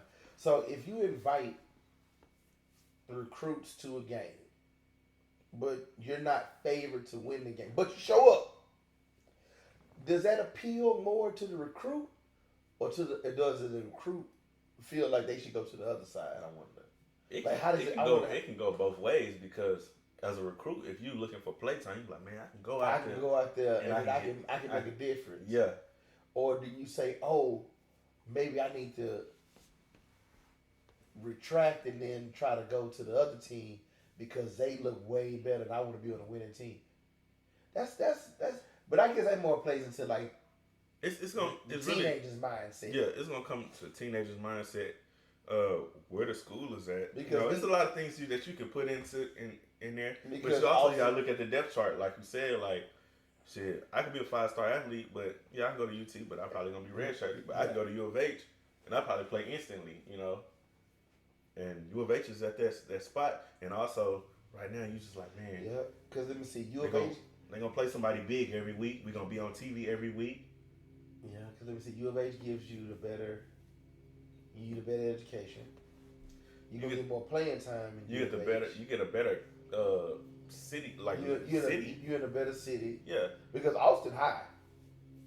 Like, y'all might have like them little South by Southwest and I mean, Austin as far as Relay. like college town, yeah, Austin will offer you that more college town feel. But city wise opportunities and stuff, it's right there in Houston, bro. But Austin, I mean, it just depends what you're looking for. But overall, bro, Austin, Houston, as a black athlete, Yeah. you're gonna be in Houston. You know what I'm saying? It's no question about that, bro. But it's gonna be good. It's gonna be good for recruits.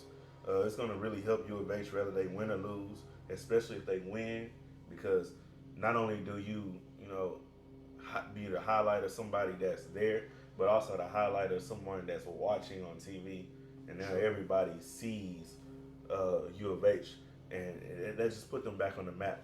And that's why I say Houston really need to win this game.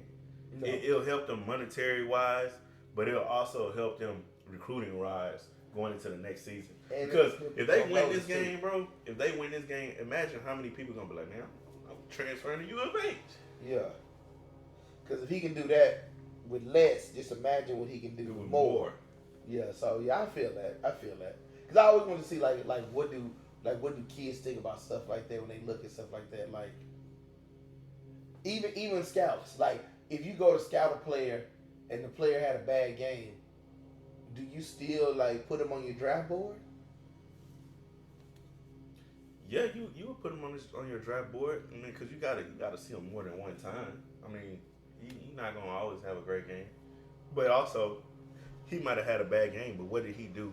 You know, outside of his that's main. when you start breaking down the mechanics. Like did he do this? He can do this better. How well did he block? Yeah. You know what I'm saying? How well did he block? How many pancakes he had, or whatever the case may be. You know. No, I just trying to figure out especially like when they transfer to the NFL, and be like, damn, why didn't they notice when they were scouting him when he was in college? This motherfucker's a bust. I damn sure feel that way about King and Green. Oh yeah, King Green is a buzz, bro. And I think a lot of that, man, it just derives from old Jimbo Fisher, man. Old Jimbo. Ole Miss and Auburn will be facing off against each other. 5-1 Ole Miss, 3-3 Auburn. What? They 5-1. It's crazy, right? Yes, like. And Cause I could have sworn I seen them lose like 2 times, man. I know they lost to Alabama, but I feel like they lost another game, man. Yeah, they begin. It do seem like they begin their ass torn off the bone, but I don't know. 6.5 favorite though to beat Auburn, bro. At Auburn, at that. Nah, they're not gonna beat Auburn. Auburn gonna upset them. They hate going into Alabama. They hate that territory. Texas Tech and BYU.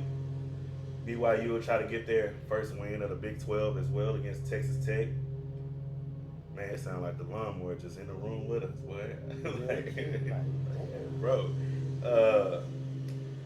Yeah, BYU, not favored, but Tech is, by 3 points. You know what? I actually think BYU get their first win. I think they can. Man, you just saying that because everybody in their offensive line over the age of 30. That might be true.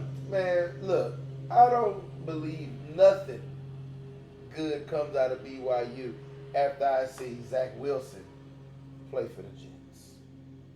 I have lost all respect for BYU. BYU couldn't sell me water if I was thirsty. Man, Zach Wilson been playing pretty decent though lately. He ain't played like no top pick, but he been decent.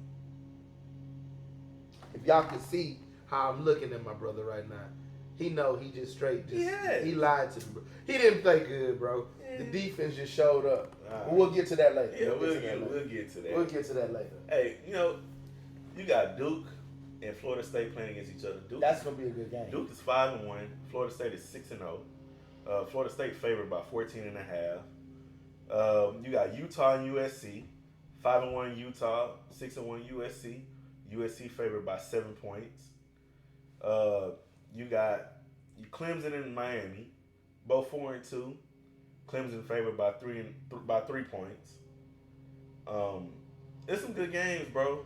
It's some good games overall. You know what? Don't get me wrong. I love that the Texans got Will Anderson Jr., but I hate that they gave up that pick to get him, that first round pick. Because let me tell you something. It's a lot of great pass rushers coming out in this draft. You got Jerry Verse from Florida State. You need to keep your eye on number 5. Oh my God, the dude is a freak of nature, bro. Freak of nature. Well, Texas still got a shot at somebody though, because they got Cleveland picked, and we don't really know how Cleveland gonna end up. Yeah, because I don't know what the hell Deshaun Watson doing. You know, again. Yeah.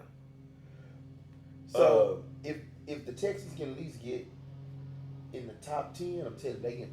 But I know they're gonna try to go O-line or something, knowing them. They can go a lot of spots, honestly.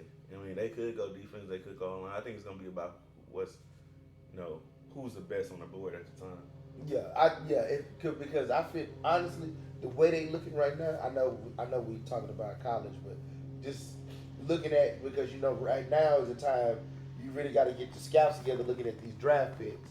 Like, we already know who the quarterback's gonna be, but now is the time to look at offensive linemen, cornerbacks, defensive ends, receiver is easy to look at too.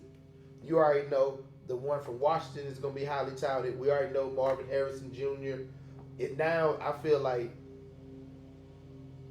I'm tired of looking in the first round. To me, I feel like you get better uncut gems in like the 3rd and the 4th rounds. You do. Because it's like, first and second, those people are automatic. We already know they're going to get a chance.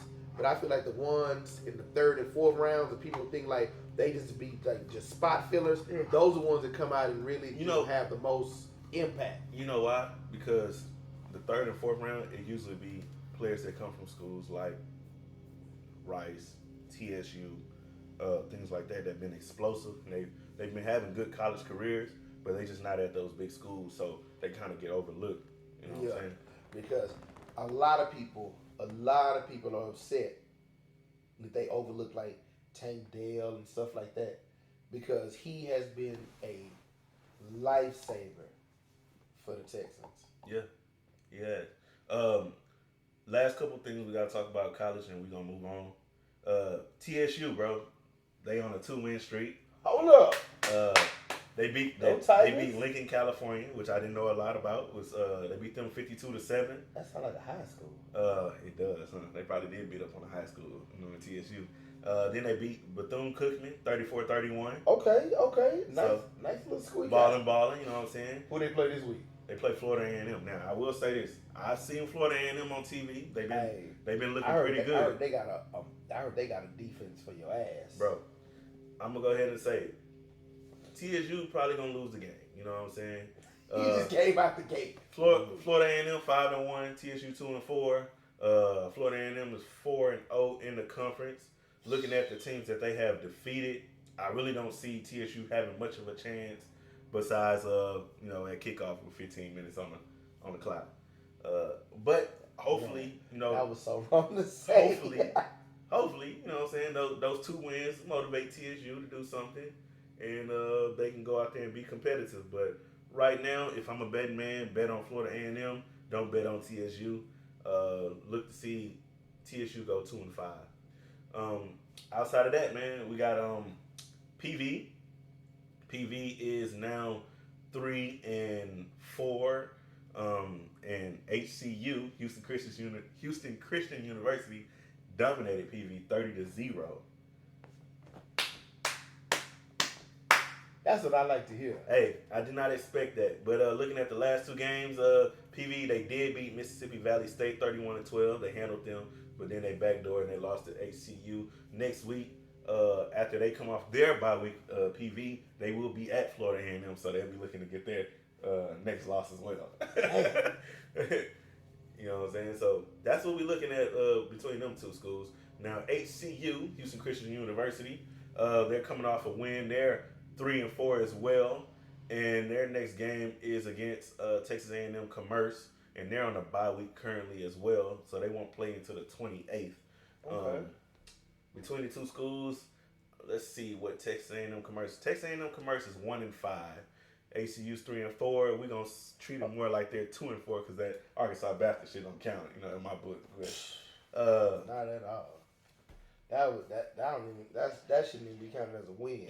Statistically, just looking at who both of the teams playing and how they're playing, I actually think ACU got a chance to get to 500 in this game upcoming next week, especially coming off a bye week. So, of course. You know what I'm saying? Go Dogs. All right. Got any shout outs? You know what? I want to give a shout out to, somebody that I least expect. Hey, Michael Penix Jr., you really surprised me. I did not expect you to actually bring in and take the Washington Huskies over Oregon this past week. You have another upcoming game this week. You actually made me want to just watch your games more, just to see all of the attributes and things that you can actually bring to the next level. Also, I do want to let you know, Coach Prime, I love what you're doing in Colorado, but that Stanford game was out of line. You up 29-0. We forgot to cover that. Yeah, that is out of line. And you let one single receiver beat you. And you know what? One. That one. 294. And then the fact that he had the game-winning catch on Travis Hunter. That's what I was just about to get to. Off that boy helmet, bro. Yeah, but this is the reason why I'm just, kind of in awe about this. Not because he got the 294 yards, just that one. The fact that in the press conference, you didn't, even on the sideline before the game was over with, you didn't get on Shador about his turnovers. You didn't get on Travis Hunter about blowing coverages. But you reprimanded everybody else but those two. Mm-hmm. Why? Travis Hunter was getting embarrassed. Let me ask you something. If Travis Hunter was to go to the draft, what should he go as? A receiver or a DB? Oh, right now, receiver. I'm not saying that he can't cover, but right now his coverage skills, because I don't know, because he had just come back from a lacerated liver. So, I feel like he shouldn't even play both sides of the ball coming back in the first place. He should have just stuck to one side of the ball, which should have been offense, because that's what you need anyway. You were lacking that extra receiver that you needed to actually get y'all over the hump. Y'all were up 29-0, and then in the second half, it's like everything just fizzled out from there. You put up 14 points, but the point is you let Stanford, a 1-4 team, 1-5, whatever they were, you let them come back and put up 44 unanswered points in the second half. Not only that, that's the second time that he let a bad team come and do him like that. Yeah. And luckily, he just slipped away against Arizona State. Yeah, that's it's getting ridiculous. You can't come back and try to think you're gonna have all these fourth quarter heroics every single week. You got to learn how to put teams away, and then you want to sit here and question whether your team really wants it or not. But if you win as a team, you lose as a team. You can't just pick and choose who you chastise in certain times, because you didn't give any reprimand to Shador or Travis. I understand those are your two best players, but they're just as accountable as everybody else on the team. Yeah, the leader and the dog. They got to be accounted for. Sometimes they got to get scolded too. For sure.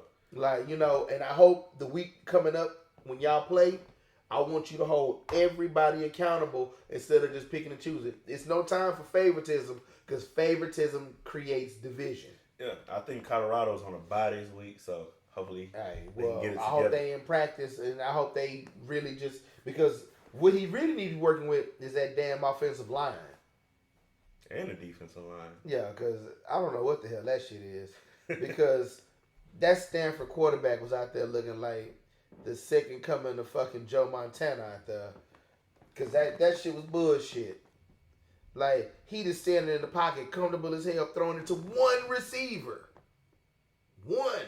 How you let one receiver get over almost 300 yards receiving? It's crazy.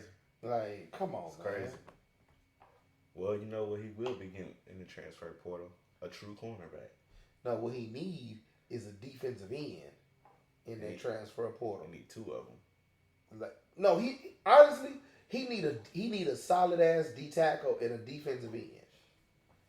Because the linebackers, you know, they're decent. The corners are okay. That's why he need a running back too. Because I don't know what happened with McCaskill.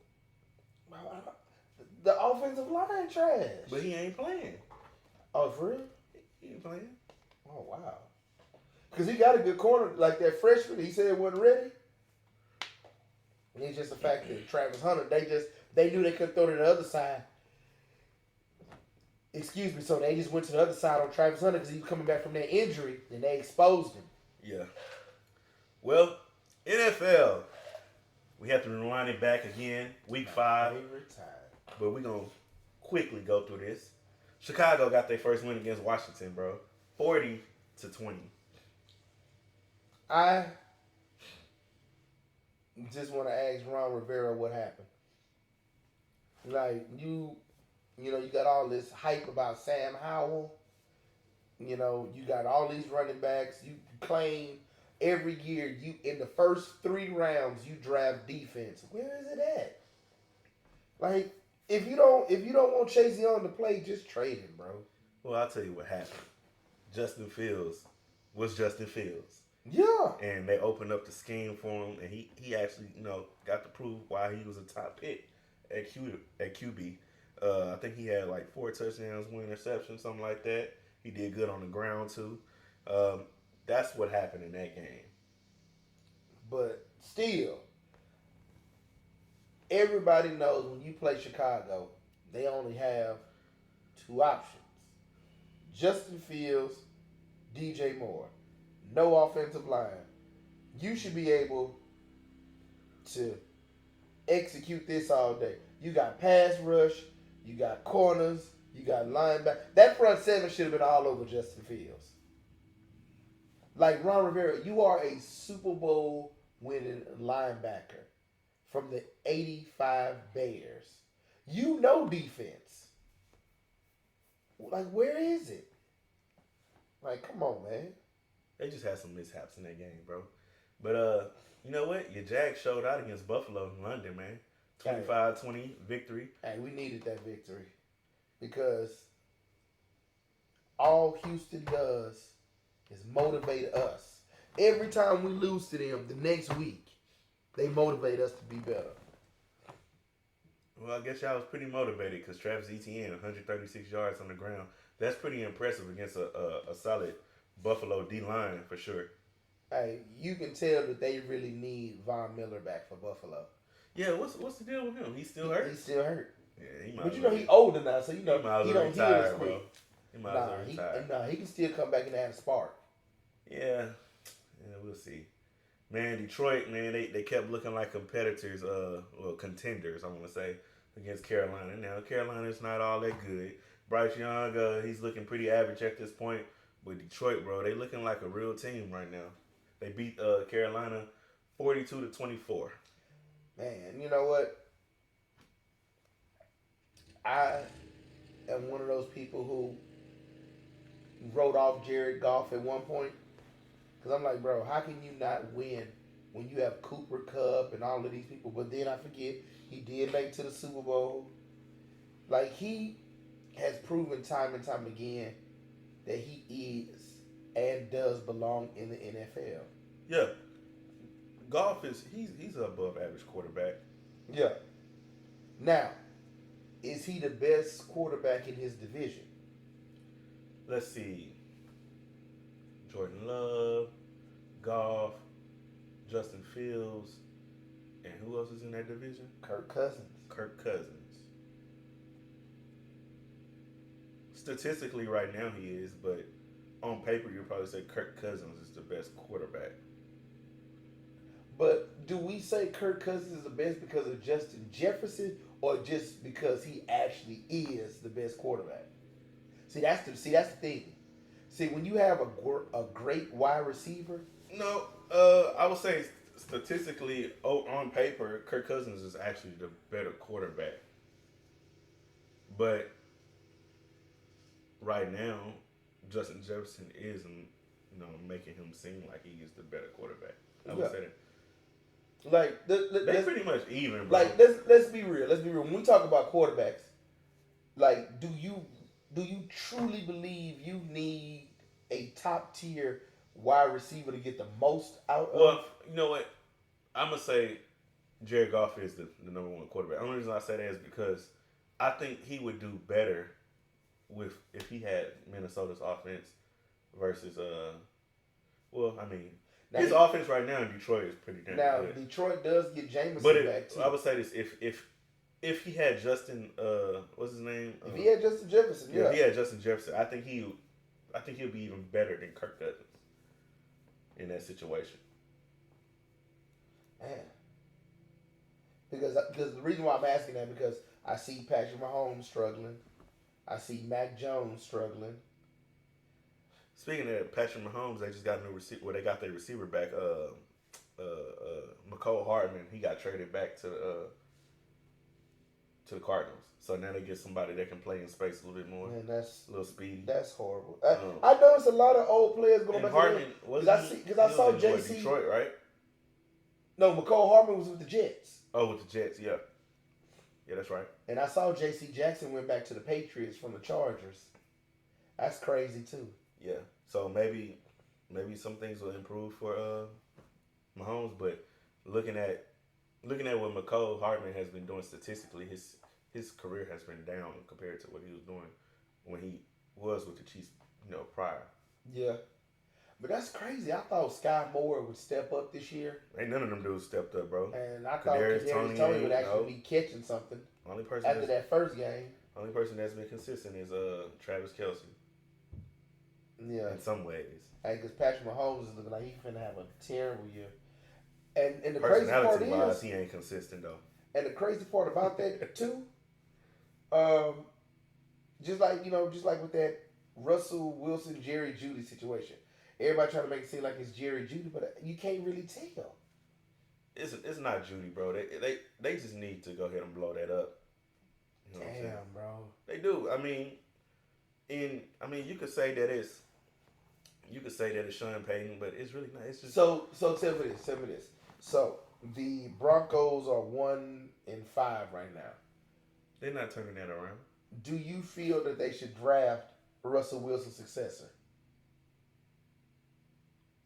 Yeah, it wouldn't hurt. Out of this year's draft. Yeah, especially if it's out of Drake May, Caleb Williams, Michael Penix Jr. or Quinn Ewers. Quinn Ewers, if he coming out. Yeah, why not? I mean, one of them can sit on the bench and learn for him. That shit crazy. Because the way it's looking right now, if we just talking quarterbacks, we already can see just in hindsight, we already know for sure New England getting a new quarterback. I don't think so. Broncos getting a new quarterback. I don't think New England get a new quarterback. You think they're gonna stick with Mac Jones, or they gonna go, or do you think they're gonna go with that Zappy kid? They'll probably go with Zach before they get a new quarterback. The only reason I say it, because if you just look at New England, bro, they're just really not a good team. Damn. They really not. You know what I'm saying? Yeah, they got a couple pieces here and there, but they're really not a good team. Like, look at their defense, bro. They got a no-name defense. So, now, I really got to ask you this question because I feel like it's going to happen. Do you think this is Belichick's last year? No. Shit, I think he getting fired. No, that's the last thing they'll do. If anything, they would figure out a way to let him step down or something. They ain't going to fire Belichick. Man, the game... He done brought too much to that franchise. The game has passed him up, man. Man, they ain't passed him up. They just ain't got a good team, bro. I'm telling you. Nah, bro. He just don't... I don't think he has... Because the NFL is so innovative. The NFL changes year after year. And I feel like he's still stuck in the 2000s. He ain't stuck in no 2000s. he stuck to a system that was working for Tom Brady that's not working for Mac Jones. There's a possibility in that.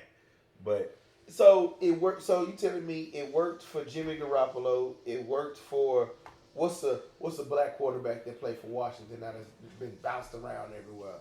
Jacoby Brissett. It worked for what's the other little bullshit ass quarterback? Brian Hoyer, Matt Castle. It worked for all of them scrubs, but it can't work for a first round draft pick. Honestly, I didn't like the pick of Mac Jones anyways, and you know that. Well, it was either him or Trey Lance. So, And honestly, I don't think there's nothing really wrong with Trey Lance. besides the fact that he getting injured, Yeah, right? besides getting injured. But hey, I mean, we'll see. We'll see. I don't think he's gonna get fired though. They'll probably fire Bill O'Brien. Nah, Bill O'Brien ain't do nothing wrong. Oh, what you mean? He just working with the trash He he came got. in there with that offense. He came in with his offense, and their offense looked the total opposite of what he did last year. Man, Zeke looked horrible. Zeke is old. He washed up. So that was a bad pickup Bro, he's not anyway. He's not even 30. But bro, come on, bro. We was looking at Zeke when he was with the Cowboys the last couple seasons, and we was like, yeah, bro, Zeke's slow. He out there training. He worried about going left and right. He need to worry about going vertical. He can't go fast enough, bro. Yeah, Zeke is old, bro. Yeah, Zeke can't hit the hole no more. Man, It's like, Zeke is done, dog. Man, anyway, look, New England had got dominated by New Orleans 34-0. So there's that. Miami had beat the Giants. Giants have not looked good, which is man, a big pale in comparison to what they looked like last season. Daniel Jones, it's not his fault. Daniel Jones out there, they don't have any receivers. They got some. They got one running back, a shaky offensive line. I hate to say this, they need to go ahead and just figure out what they can do. If they can just trade, for some draft picks or draft a younger running back or something like. Saquon not it, man. And I like Saquon. It's not Saquon though, bro. Bro, it's what is it then? Bro, the offense is utter trash, bro. So you think Saquon's gonna just innovate this offense to make it so much more? The offense is built around him. Everything. Shit. The offense is built, bro. Saquon up, bro. Saquon. Bro, anytime Daniel Jones can come out there and get more rushing yards than Saquon, first bro, off, how the offense built around somebody that they ain't really want to sign long term? Because he get hurt too much. And they be setting them up, bro. Every time I see they set that boy up, bro. Problem is Daniel Jones. They got an average ass Joe, bro, out there trying to play quarterback. He wasn't even playing last week. Because he got hurt. He tired of getting hit. Trash, bro. It's Daniel Jones. Daniel Jones Look, is not trash. I'm going to tell you. He's average, but I'm going to tell you what team needs to go ahead and make that move, bro. Tennessee had lost to Indianapolis. Ryan Tannehill, 264 yards, struggled, and Indianapolis won the game. They need to make the move and go ahead and put Will Levis in, bro, and give him his shot. Yeah. Honestly, they might as well just trade Ryan Tannehill to a team that's just like quarterback needy or something. Or just release him. Because at the end of the day, Mike Vrabel, you're getting fired. Why sit here and try to... And then, I know Derrick Henry frustrated. It's just bullshit. The defense trash. You supposed to be a defensive-minded coach. Defense trash. Your veterans, you trying to give them an opportunity to play. It's time to put some young blood out there and just see what you got. Yep. At this point, you might as well just evaluate everything. Because at the end of at least, if you can at least finish the season 7-10 or 8-9, that might even save your job. At this point, it is time for them to change it up because Derrick Henry, he is getting old. Tannehill is past his prime. It's time to put Will Levis out there. Get your new running back. Go ahead and trade Derrick Henry. That's what I'm saying. Trade him to a contender. Trade him to Buffalo. Trade him to Kansas City or something. I ain't gonna lie. Get some draft picks. Look, I feel bad for D-Hop because he picked the wrong team. Yeah, I don't know what the fuck he was thinking. That shit.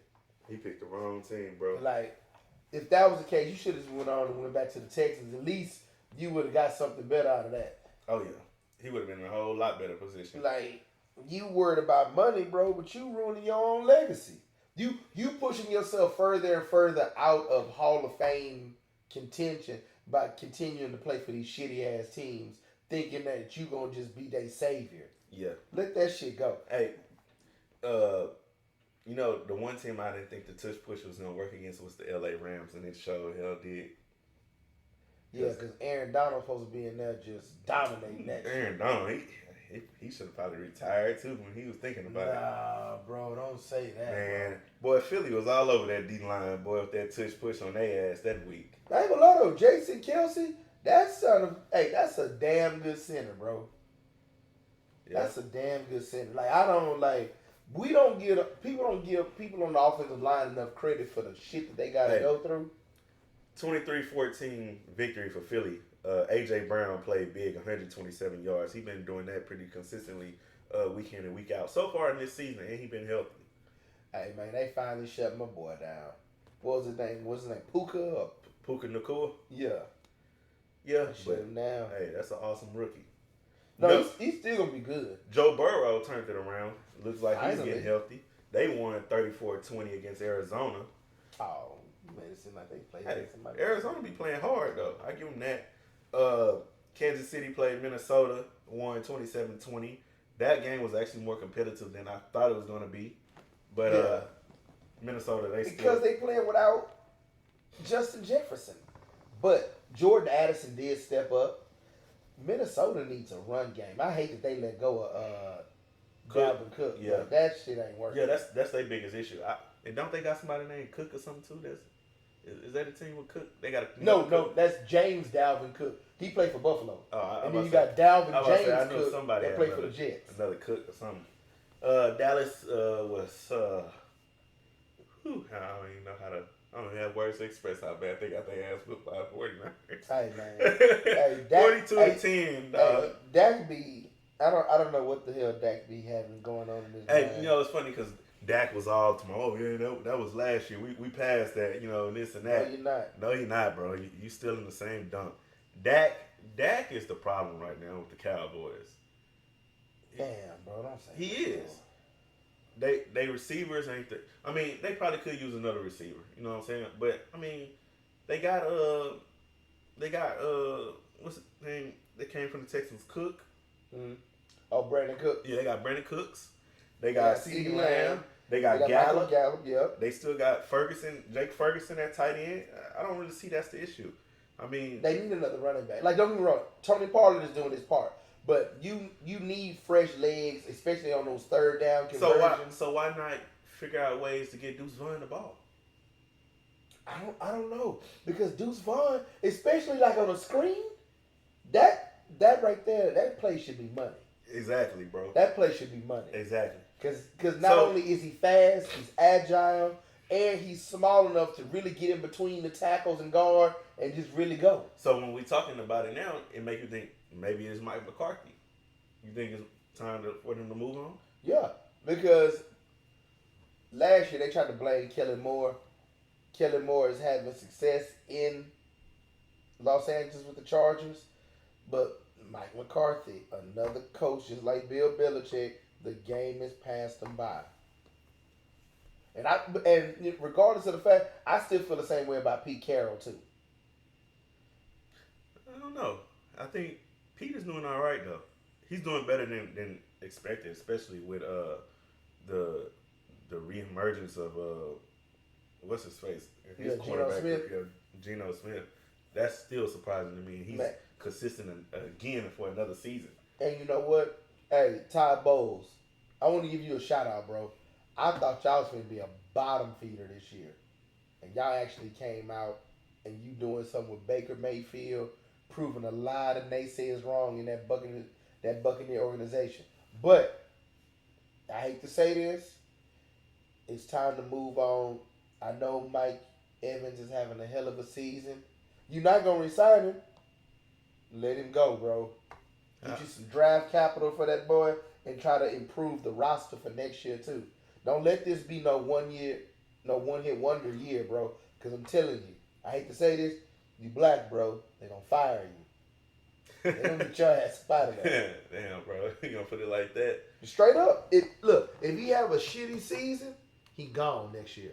That's true. That's true. Just like if Robert Saleh don't find a way to turn it around this year, they gonna fire his ass too. That's the team. They need to figure out how they can get their quarterback of the future. They should have drafted his ass last year. Well, then, hold up. They did draft somebody, didn't they?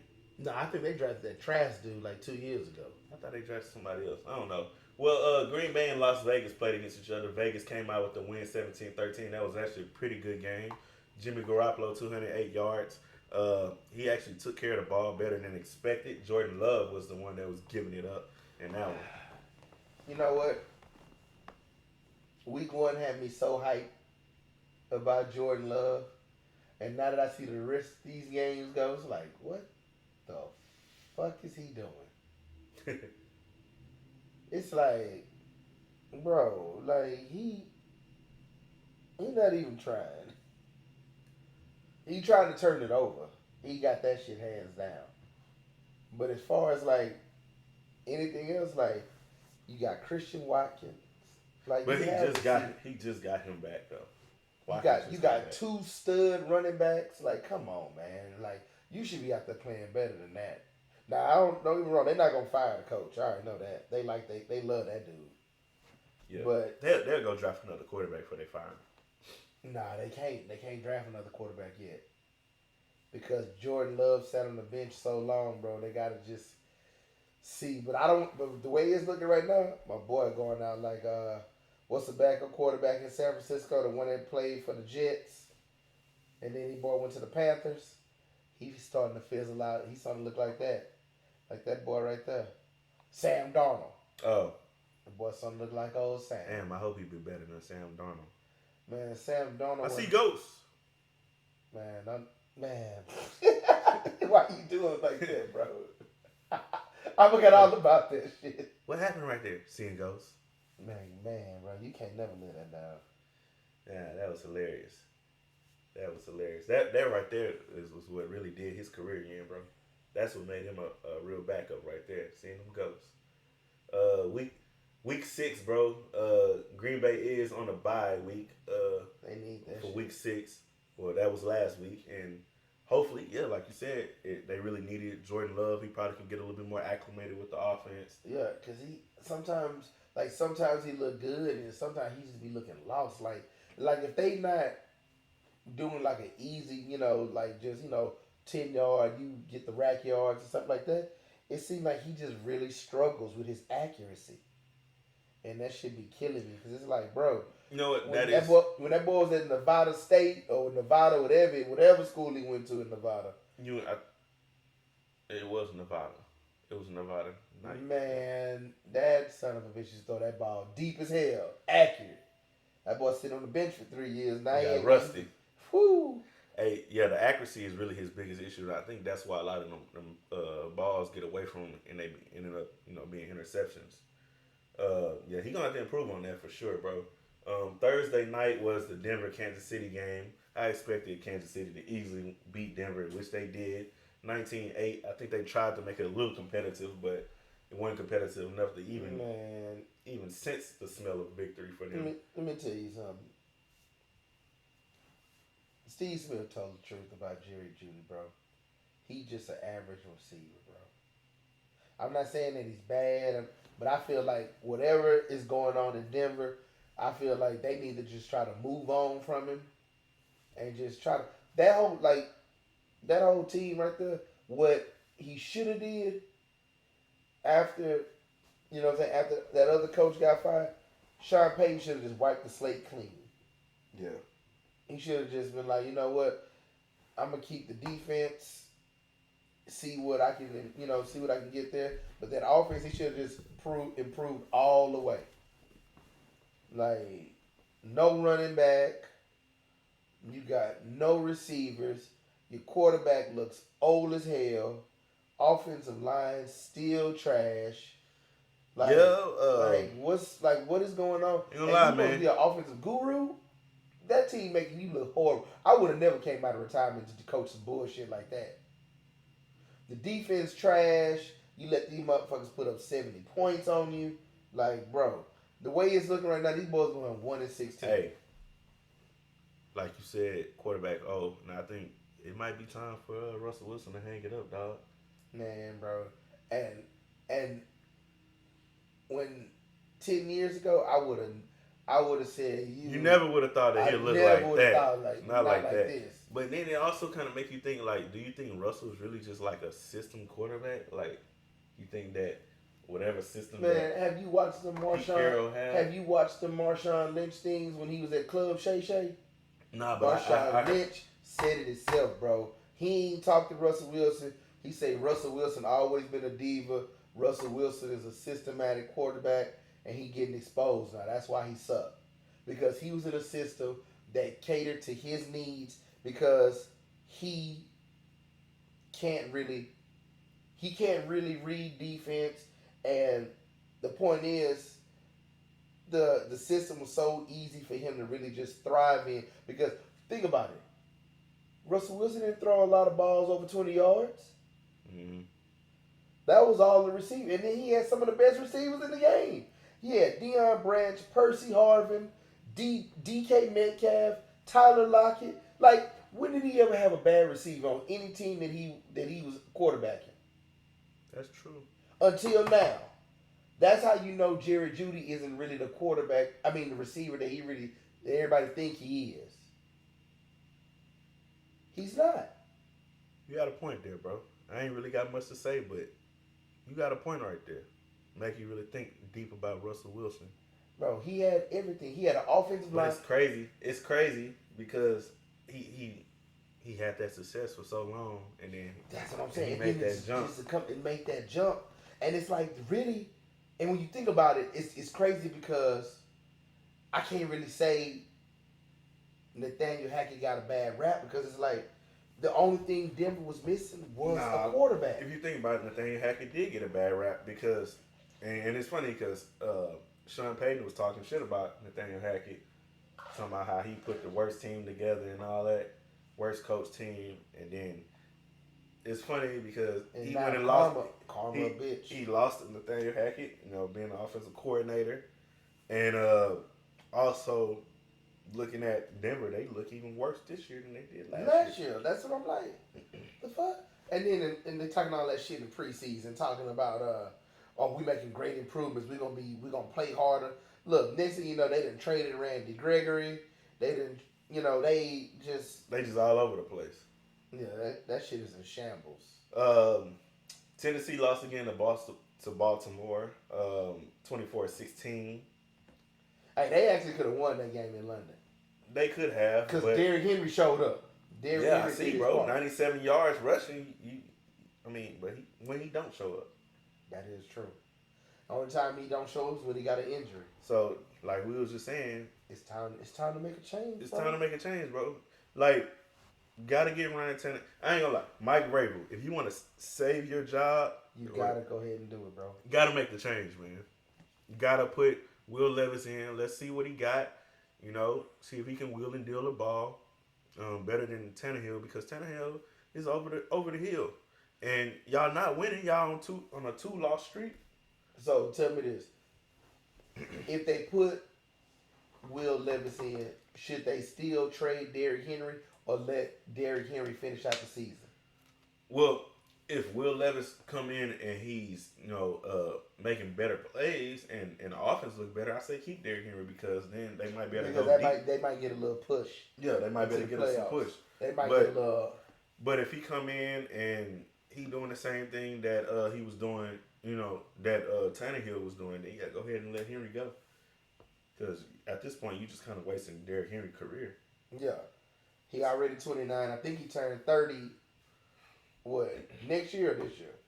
At the end of this year? Probably this year. And you got to realistically think how many more good years he really have left. Maybe 2 at the most, if that. Yeah, that's an if right there. Because let me tell you something, Tennessee ran his ass in the ground. Oh, yeah. Oh, my God. Now, you want to talk about offense built around one player. Yeah, he's the player, That's bro. it. That's it. Run, catch, block, do whatever. Hey, Arthur Smith made, and I feel like Arthur Smith set that offense up so well for Derrick Henry to be successful in that's Mike Vrabel was like, you know what? I'm not gonna change none of that shit. Mm-hmm. But you got to give either your offensive coordinator, your new one, full control, or you just got to just go ahead and let him go. Because Ryan Tannehill looks just downright awful. Derrick Henry look like he's slowing down because he taking hit after hit, but you still trying to give him like 30 carries. Bro. Right. Something got to change.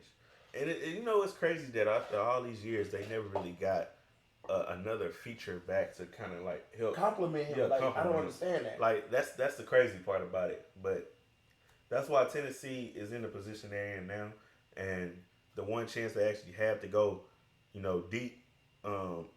That's why they lost. You know, when they played Kansas City and they had the chance to beat them, Yeah. I think a couple years ago.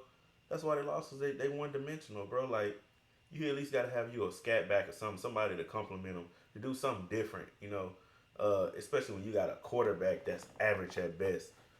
Yeah, and then really, if you ever watch a Tennessee game, and I'm not trying to be funny, they literally only have 3 runs for Derrick Henry. Think about that shit. With an off tackle and a down the middle and what else? They got 2 downhill runs. Except he just go one to the left, one to the right in those 2 A gaps, and then he got another one where he always go to the left side in that B gap. That's it.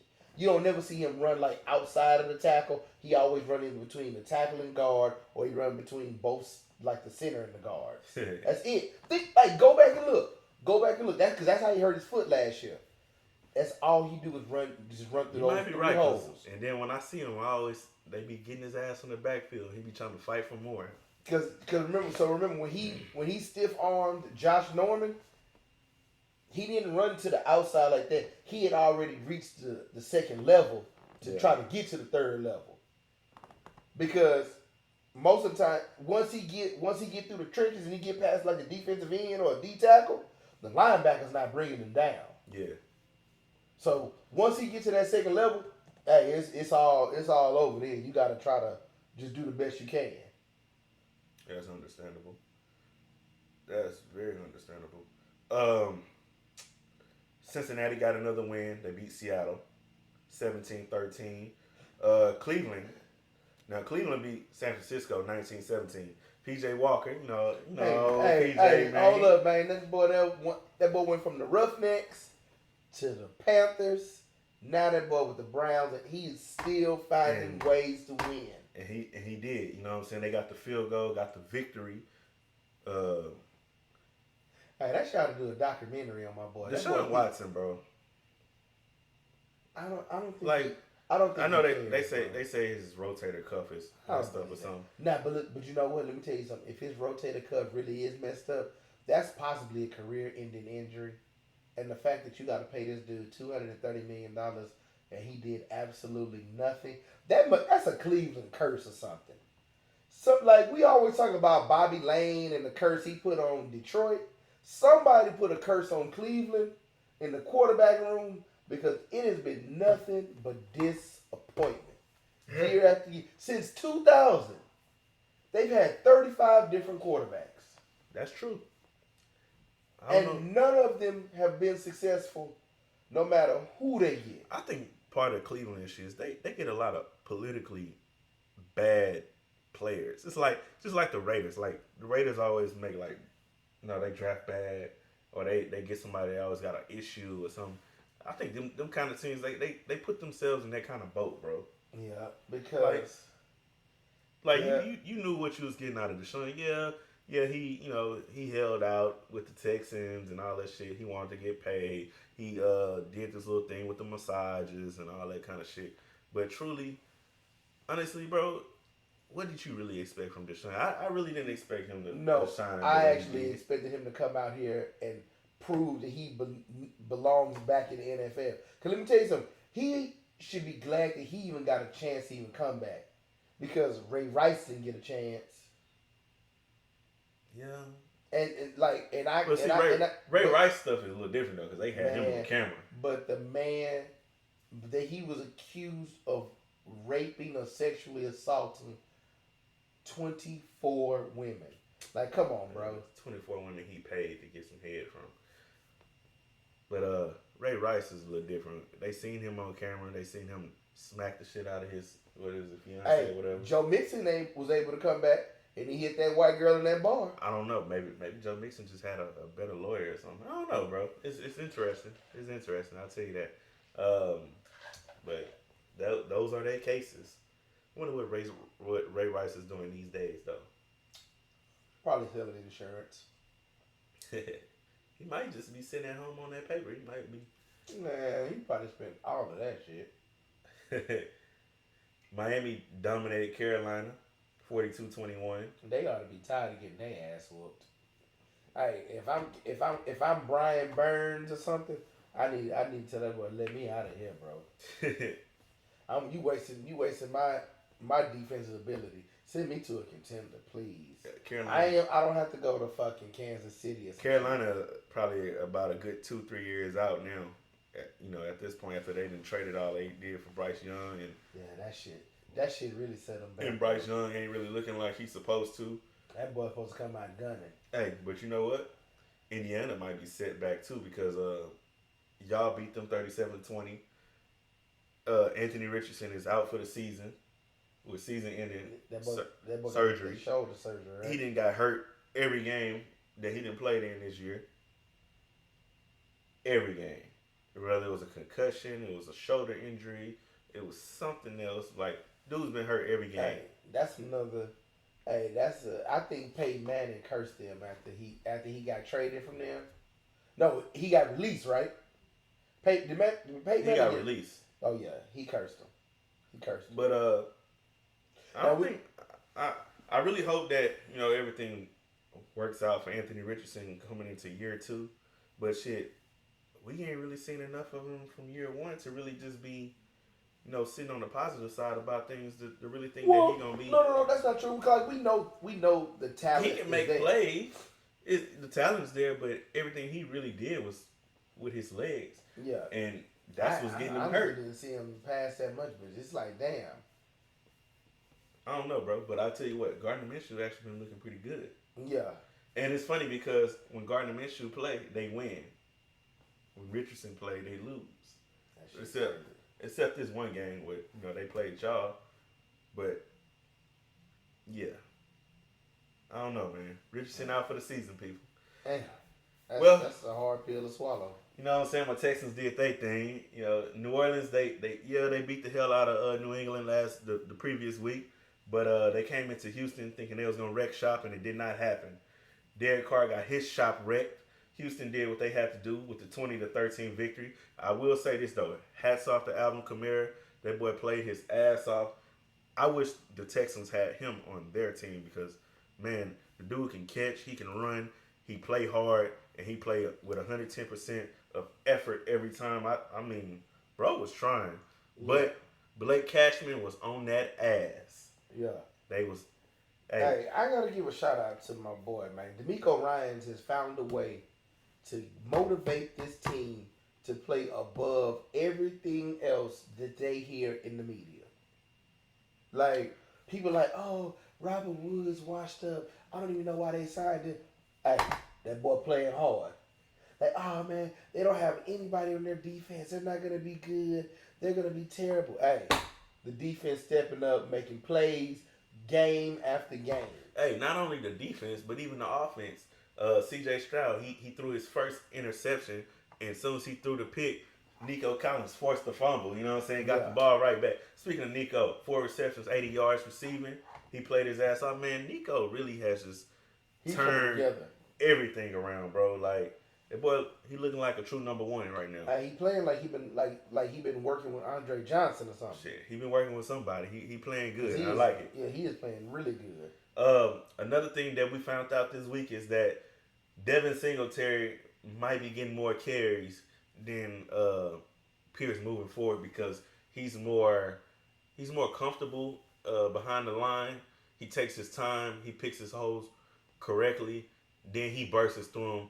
Versus Pierce, he just bursts through a hole and then he runs to the back of his lineman. Like Pierce needs to learn how to be more patient when he's running. But Singletary already has that in him, and he knows how to make a couple men miss, and we've seen that out of Singletary. I like what I've seen out of Pierce too. I think this was the first game where they actually put both of them in, about the same rate, about 50-50. And we got to see two different kind of backs complement each other. Yeah. And it really looked good, bro. Singletary and hopefully going forward, we get to see more of that. But it always should have been like split up like that, 50-50. Yeah, I feel like Singletary is a better catcher. He's a better route runner, and he'll block. That's true. He will block. Like I think if it's like 3rd-and-1 or some short yard, Pierce can get in. But I mean, Singletary can pretty much do what Pierce is doing too. Like I said, I like the aggression from Pierce, but I like just the patience that Singletary has, and I think that is what's really going to become. That's going to make this Texans offense special. If we can just learn how to just make that even better going forward, especially with this bye week we got. That's the perfect thing about everything. We go into the bye week with a win against the Saints, and then we'll face off against the Panthers. So we looking at, bro, going 4-3, you know what I'm saying? But the good thing is nobody's seen Houston sitting at 500 at this point of the season. It took Houston probably 15 weeks to get their 3rd win last season. Mm-hmm. So we're already 3-3, possibly looking like a team that could possibly make a push for the playoff run. We'll take on the Panthers, and then I think we might take on the Jacks. Man, let me look at the schedule. But we got y'all number. Always. And I hate to say that. And the next time, my soul will say that. The next time we play y'all, we'll be at home. So looking at this Texans schedule, bro, we got the Panthers, we got the Bucks. Bucks been looking pretty good. Bengals, that could be a toss up. Yeah. Cardinals, that could actually be a toss up because of how hard they play, but they fizzle out. Yeah, the Cardinals could be another toss up, but I think we can beat them. Jags, we play y'all. We don't know what to expect. You know what I'm saying? Yeah, because it's like mid-season point, but because Trevor Lawrence, he be up and down. I don't even know how they gonna do tonight against the. Y'all play the Saints. Play the Saints and I honestly, bro, that's a good game to watch because it'll kind of. I mean, honestly, it's really hard to say because y'all beat Atlanta and we didn't beat Atlanta. You know what I'm saying? And that was a game we were supposed to win. Really, y'all did so good against Atlanta because you contained Bijan. You couldn't really contain what's his name, Algier. But we contained the run altogether. It was Desmond Ridder. We let Desmond Ridder beat us, and that was the most disappointing part because that was the most yards he ever passed in his career, the best he ever looked in his career since he's been in the NFL in year 2. And they had a Kyle Pitts sighting because he's been a disappointment too. Yeah. Drake London looked good though. Yeah, Drake London looked good. The other Jonnu Smith, he looked good. Mm-hmm. That was a game, bro. We really shouldn't have lost. The way they set it up, but it was also a game management thing, and I think the Texans just learned as young coaches. They learned a lot about coaching in that game. Yeah, because that was really a game the Texans were supposed to win. I do like the fact that D'Amico Ryans, he's learning and progressing every week. Sometimes, he might make he ain't out there making bad decisions like David Culley. But he is, he's one, I can honestly say, any mistake that he does make coaching, he makes sure he corrects it. Yeah, he cleans it up. He going to clean it up. And not only that, C.J. Stroud, he cleans up his mistakes too. So they're learning together. And I feel like just Slowick, offensive coordinator, he's learning as well with play calling and things. I think the Texans, bro, they going in the right direction. That's for sure. They looking good. But yeah, man, they play the Broncos, then they play at the Jets, they play at the Titans, Browns, Titans, and Colts. So looking at what's looking at that schedule right there, hey bro, y'all it's looking favorable, bro. Y'all can probably finish the season down to 10-7, 9-8 or something. Yeah, that's crazy. Yeah, based on the body of work right now, you can actually finish. That might actually put y'all in the playoff run. That's what I'm saying. Vegas beat the Patriots 21-17. You heard about your boy, huh? Who? Deontay Adams. That boy mad. Bro. I've watched the Raiders at least about 3 times this year so far, and Garoppolo, man, he be setting them up, bro. You know how far he used to set up his receivers, Man, bro. He be getting that boy killed, bro. That hit, I ain't gonna lie to you. I was surprised he even came back in the game after that hit. Shit, Like, man, I'd be whooping Garoppolo ass when they got halftime. yeah, like I don't know what he was thinking because he saw him coming. He was coming at him full steam too. Like, And that's the second. like that's not. That's the second game he done did that. Like it's like every week he set him up for some shit like that. Yeah, It's terrible, bro. I wouldn't be surprised. It's terrible. I wouldn't be surprised if he get traded too. I would not be surprised. Now the surprise of the week, I think of for all the games was New York beating Philly, especially like you talk about Zach Wilson, but Zach Wilson played good enough to beat Philly, bro. No, the defense played great. The defense did play great. Zach Wilson just was out there. Yeah, you say that if you want to. 20-14, they beat Philly, bro. They did. They staying competitive, and maybe they can stay competitive enough along, for Rodgers to make a return. Hey, if Rodgers was out there throwing the ball at warm up. Hey, look, if Rodgers can come back around week 10, week 11, them last 6 games, bro, gonna be crucial. I don't think he's coming back that soon, but about maybe like 15. Oh, ain't no point in that nigga coming back. Man. I think they can stay competitive long enough to be in a run. Hey, Zach Wilson gonna have to do something, bro, because he ass. Look, Tampa lost to Detroit. Detroit still rolling. Buffalo beat New York. Now, I don't know if you watched that game, but Tyrod Taylor, he played all right. Man, look. Darren Waller should have caught that ball, bro. Nah, bro, that was pass interference. It was, but I'm saying he still should have caught it. He should have caught it, but it was pass interference. They got hold. They got hold big time. That last play, bro, they got hold so big, bro. That was terrible. That's why Brian Harbaugh just taking the shit off. No, I'm gonna tell you where they lost the game at. They lost the game at right before halftime when they went up there and ran that old bullshit ass play, bro. That run play. It was like a couple seconds left on the clock, and they went up there and tried to run the ball in to get the touchdown. That was a bullshit ass play. Like they should have did like a fucking screen or like a option or something. They just did a little regular handoff to Saquon and got his ass toe up, bro. Bro, like Saquon, look, you talk about Saquon, 93 yards, bro, rushing. You know what I'm saying? It ain't Saquon, bro. It ain't Saquon. Yeah, I mean, it could have been Tyrod Taylor, cause no, you know what? Tyrod Taylor is consistent. That last game, though. I mean, that last play before halftime, Tyrod, he had called the wrong play or something. Coach was on his ass, bro. They ball was yelling at that boy. He fucked up. So that was a loss right there, cause they got to the 1 yard line, they didn't get no points. You know what I'm saying? You didn't get no field goal, you didn't get no touchdown. Score 14-9, final score. That could have been a difference right there in the game. A big difference. Dallas took care of the Chargers.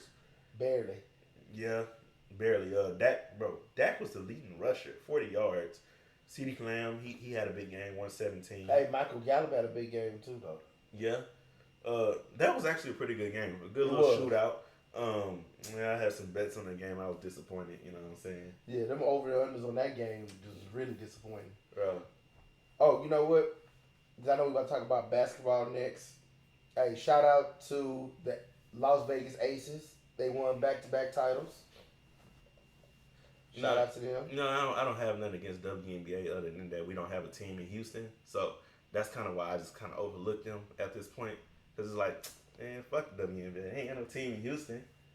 But I don't even overall, I respect it. I respect the league. They got some good talented women out there. I do love the sport. I would love if Houston had a team, and then I would really talk about them more. But since we don't have a team, and the only time I see them on TV is if it's a big game. You know what I'm saying? I don't really have no interest. Like we don't need the comments back. Like it really don't make sense, bro. Mathematically it don't make sense. Financially it don't make sense. So that's the same thing with hockey, bro. Like why we don't have a team? That's why I don't really talk about them sports because we don't have a team. It's not relative to me. So, but yeah, the Aces back to back. I think they're the first team to do it since the Comets. Or was it the Sparks? It said I know they said 21 years, so it's got to be the Sparks. It's got to be the Sparks, and then because we won the Comets won 4 in a row. So yeah, I think it's the Comets, the Sparks, and then the Aces. Yeah. Week 7, we can fly through this. You got the Jags and Saints playing tonight. Favored is the Saints by 2 points at home. Hey, Derek Carr has not impressed me this season. I'm gonna tell you this, man. I'm gonna have to go ahead and roll with the Saints. Them coming off a loss, them being at the Superdome on a night game. It's gonna be tough, bro. That defense for the Saints still gonna show up, but hopefully Travis and Trevor can actually get it together. It's gonna be a good game. I think it's gonna be a good game. Might be a little shootout. It's definitely not gonna be a blowout. So the 2 points is pretty realistic. Another good game. Let's see. Washington and the Giants. This one's gonna be good because the Giants really need this win. No, the Commanders Washington is need 3-3. more. You think the so? Commanders need this more. We can go ahead and just write. We can just go ahead and write off the Giants this year. Oh look, without Daniel Jones, bro. Time out, look, bro. Who do you think need to win more? The Patriots, they're 1-5, or the Giants 1-5? Patriots take on the Bills. Giants take on Commanders. Who think they win the most? Well, the Patriots need to win the most between them two, but they won't get it. They're not gonna beat the Bills. You don't think so? Hell no. No shot. No. I don't know, bro. Because with that offense, both of them on, man. Both of them is divisional games, but I can't really say one team know another team more than that another. offense is trash, bro. They're not gonna do that. The spread is 8.5 for the Bills to win. So yeah, they're not doing that. Yeah, all right. A real good. Well, you got a couple good games. Baltimore and the Lions will play against each other. Favorite at home is Baltimore by 3 points. I can see that. Believe it or not, I actually think the Ravens might actually upset them. You think they're gonna beat them bad? Like no. I think the Ravens is favored to win. But remember last year, the Lions lost to them off that miraculous field goal, that 66-yarder. Mm-hmm. So I feel like the Lions will try to get like revenge, but I think it's gonna come down to another kick again. It ain't gonna be 66 yards, but it's gonna come down to a field goal. What's his name? Jahmyr Gibbs. He hurt, I think. He hurt? I think he got hurt. God damn. I would say I would ride with the Lions, but that might be the difference in this game. So maybe the Ravens probably do improve to be 5-2. Lions go to 5-2 as well. Falcons and Buccaneers. That's another divisional game. Both teams 3-2. Buccaneers favorite to win at home. Falcons coming off a loss. I'm gonna ride with the Falcons, bro.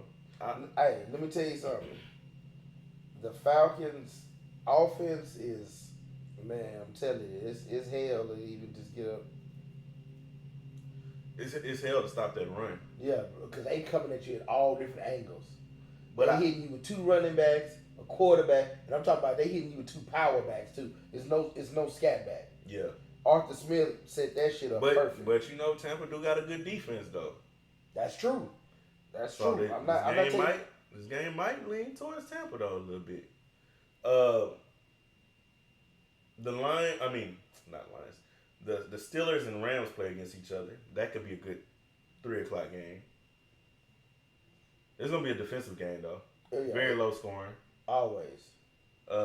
Rams is favored to win at home, but I think Pittsburgh might pull it off. TJ Watt gonna have a big game. Man, but they don't. I think Kenny Pickett out though, so I can't trust Mitchell Trubisky. He ain't back yet. No, he out. Nah. I'm gonna ride with the Rams then, bro. That one flew over me. I can't ride with Trubisky, man. Yeah, Packers gonna beat the Broncos. That's an easy win. And you know what's funny? The spread is only 1 point, bro. Because they both ass. The Packers not ass. They're just not good. I don't even know to say they're not good, but they coming off that bye week though. I think they should beat the Broncos. No, Hey, the Broncos need to hurry up and get to their bye week, bro, so they can just. They need to go ahead and they need to go ahead and salvage some of that that they got. Bro, you got some good games. So the last 3 games I'm about to talk about is gonna be pretty good. Chargers, Chiefs. Believe it or not, the Chargers Chiefs play the are him. Chiefs hard. Yeah, And I feel like the Chargers can really pull this out. I do too. Only thing is that the Chiefs are at home, favored by 5.5. But the way they lost that game against Dallas, Yeah, I think they're gonna rebound. They got to beat the Chiefs. They got to beat the Chiefs. And then also looking at what the Chiefs, they got offensive problems, bro, with their receivers. I know. And I think the Chargers they can outscore that.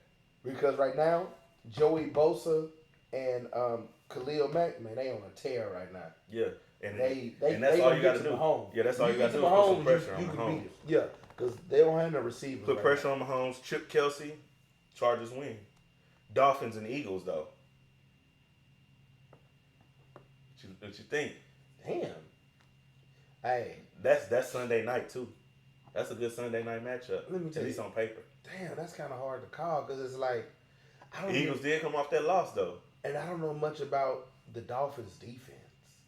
Well, they got some good DBs. I know Jalen Ramsey practicing again too. And I know they got what? Do they have Nick Chubb? No, they got Bradley Chubb. Bradley right? Chubb. Bradley Chubb. Okay, I almost said Nick Chubb. It's like, nah, that ain't it. I'm gonna ride with the Eagles, bro, just because they at home. You know what? I don't think nobody can stop the cheetah in the secondary. I'm gonna have to. They got Darius Slay. Yeah. He ain't gonna stop him. He ain't gonna stop him, but He might be able to put his hand on him. Now the good thing about it, if they're in the red zone, he can stop it because you can't just run that fast in the red zone. But as far as they like, gonna bump him. but on the go route, nah, he can just cut that shit short. But I don't see the Eagles giving them no big plays like that either. I mean, I've never seen them do it in the past 2 years. That's what I'm saying. Yeah. That's why I said I'm riding with the Eagles, bro. But then you got Jalen Waddle, you got Chase Claypool. They got the speed. Oh, you got all that speed. And damn, but then that running back just got hurt for the Dolphins. The rookie. Yeah, you talking about IR. HSC. Yeah. But they still got Monsert though. And you know what? I'm a ride with the Dolphins only because I believe in Tua. You think Tua's gonna outplay Jalen Hurts? Yes. Because believe it or not, people, this is actually a grudge match. And I know y'all probably saying how. Believe it or not, bro, this is like a mid-season Super Bowl. Yeah, but I'm gonna tell you why this is a grudge match too. Because if you remember, Tua is the one that replaced Jalen Hurts. He's the reason why he left to go to Oklahoma. It's true. Man. Well, this game right here, boy, this is a heavyweight fight for real. Man, both teams 5-1, bro. Ooh. It's gonna be good, man. Yeah, this one's gonna be real good. America gonna be watching that one. Monday night we got 49ers and Vikings. This will be a good game. It's gonna be a good game. No Justin Jefferson, no good. He still got other weapons though. Minnesota at home. If Minnesota don't have no defense. They got some people in the front seven, but yeah, you right. So Let me tell you something. The only reason why the Browns won that game is because of the defense. Minnesota, the best thing they had going for them was the offense.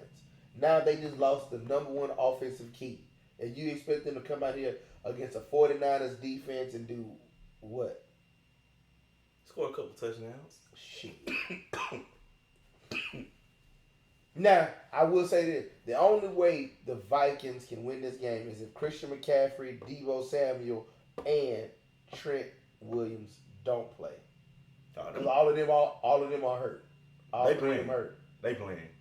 Oh, don't worry about it. They playing. Because I think they've been practicing, bro. They playing, bro. Shit. That was just like, I mean, Vikings going to put up a good fight. I don't think they lose. Yeah, okay. I mean, I don't think 49ers lose. Not 2 weeks in a row. Oh, yeah. They weren't supposed to lose last week. Yeah, they wasn't, but they did. Yeah, that was just like And I guess that's the one thing that, you know what I'm saying? my boy PJ came through. Just that. Hey, we almost in the wrap, but the best team in Houston is playing again tonight. If we take it all the way back to where we was at last time, bro, Houston was just getting, admitted into the playoffs. They took care of the Twins, and they beat them, 3-1. and then currently we're down to the Rangers 2-1. Houston like that adversity. They like to be down just to like, you know, like what one thing Houston need to do, they need to quit playing with their food and just go ahead and finish it off. Bro, Look, if they can get some type of consistent pitching, my God. well, you know what? They had consistent pitching in the first game with Verlander. Verlander didn't play bad at all. Well, pitch bad at all. But he don't give you nothing past 5 innings. I think he went 5 or 6 innings in that game, but they end up losing 2-0. I mean, the pitching was there, bro. Two runs, bro. Pitching is there, bro.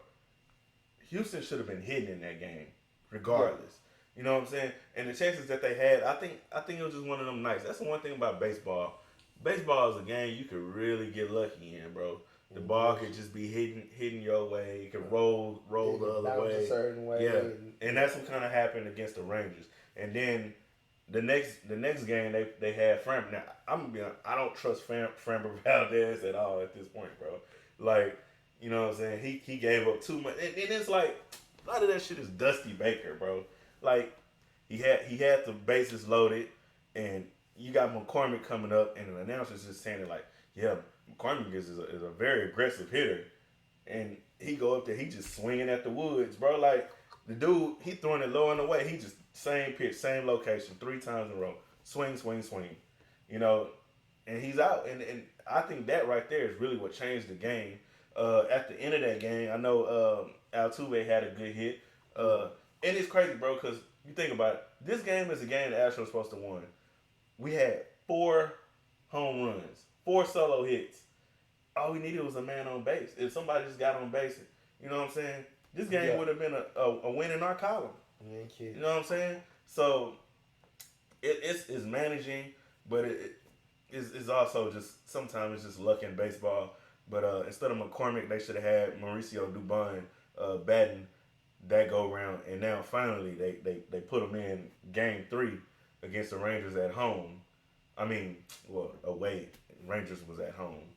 And you see Dubon, he's a damn good contact hitter. So now you got Dubon hitting, you got Brantley hitting because Brantley been playing his ass off. Alvarez is always showing up. Altuve, he finally getting. He even had an Abreu sighting.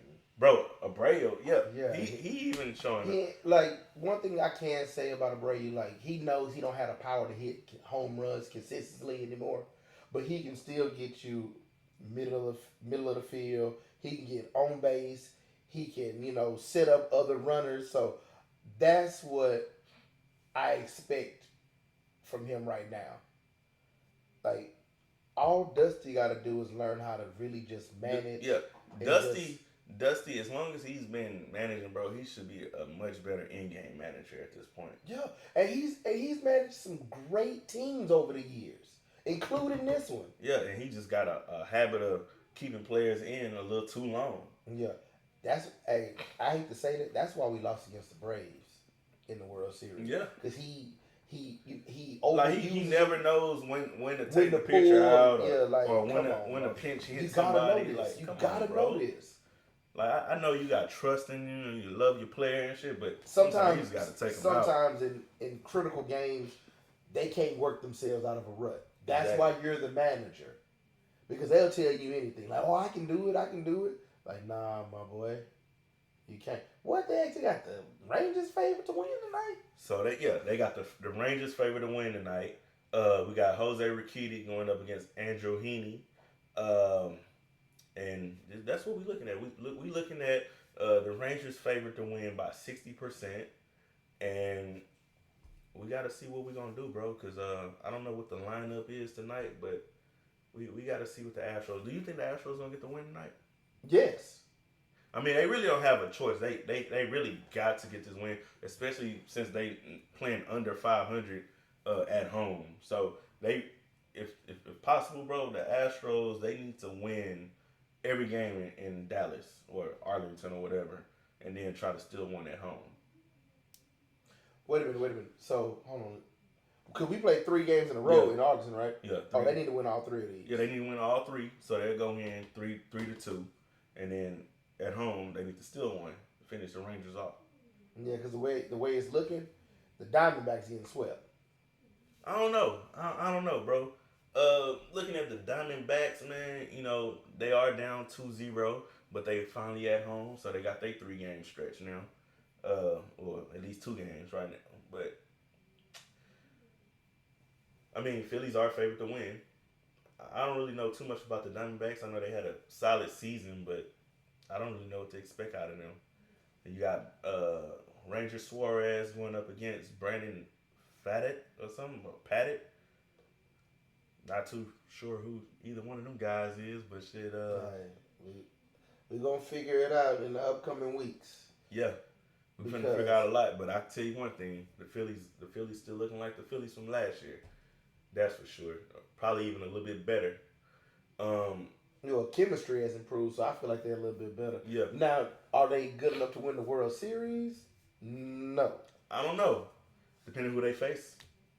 Nah, I don't think they can beat neither team in the American League. Well, I'm going to tell you this. What the Astros need the most is this guy, Kyle Tucker. If Kyle Tucker can turn it on, and I think he's been the most disappointing part to me of the Astros so far this postseason. Because he's been swinging and missing. He's been lucky to get on base, you know, because somebody didn't put him on base by walking him. But yeah, Tucker, bro, he got to improve. Moving on, man. We got to talk about the Houston Rockets. You know, preseason basketball has started. KPJ got traded. And after he got traded, his girl come out talking about he didn't hit her and you know, all that kind of crazy stuff. So tell me this. Do you think it was a ploy just to get out of Houston? And the only reason why I'm saying this is because first she said he did it, then he retracted as soon as he got traded. He's about to be released and become a free agent. Because he knew he was getting replaced. Remember, not only did we sign a point guard, we drafted one. Yeah. So he was replaced. He was done. But I think he was going to be a scheme. 6 man. He was going to be like a 2 guard. They was going to move him over, which he needed to be moved over anyway. I don't think he just fit the scheme for what they was looking for. It's possible. I mean, but why would you take that point of view to get yourself out of Houston? You know what I'm saying? It's going to make you look bad. He got cut. He got traded. He got cut. So he's not on the team. He's not getting that guaranteed money he was getting. So you fucked yourself out of a ton of money. And then I think really, honestly, bro, what it is, his girlfriend was really in it for the money and she was trying to get paid. But now that she see after he done got cut and traded and all that. It's not like the NFL. It's not guaranteed. She see he ain't getting no money. I mean, she ain't getting no money. He ain't getting no money. Yeah. So now it's, he ain't hit me. But if they allow him to play again, I think it's kind of fucked up because now it's like, damn, the Rockets, you could have still had him. And if you was going to trade him, you could have got a lot more for what you got. Because we got Victor Oladipo in return and Earl Robinson something. I don't know who. And I know who Oladipo is. Oladipo getting cut. Now, some interesting things is that I did see that they were talking about the Rockets looking to get Malcolm Brogdon and a couple other players. Possibly. From Portland? Like, why do we need all these point guards? I don't know what they was. Well, I heard some people say that they can move Brogdon to 2 guard. Okay. Oh, and then he's already familiar with Adoku's system. So I guess that do make sense. Hey, but I'm going to tell you this, though. These preseason games, Cam Whitmore has been looking good. Yeah, Whitmore has been looking good. What's face been looking good, too, though. Thompson, he's been looking good as well. Yeah. The rookie's been looking pretty good. Jabari Smith been shining. He looks like he's taking this game to another He level. might actually go ahead and he might deserve to be in the starting lineup this year. Now, I'm going to tell you, I'm going to be honest. I'm going to tell you who I'm really concerned about. Jalen Green. Stop it. I don't know if he's actually improved. I mean, it's preseason, so we don't know. Actually, I think tomorrow or whenever, they only got one preseason game left. And then they'll be starting the season on the 25th. They'll open against Orlando. So that's a good team to open against. And then we'll play the Spurs second game. So we get to see a true full lineup, 5-on-5 versus Wimbiana for sure.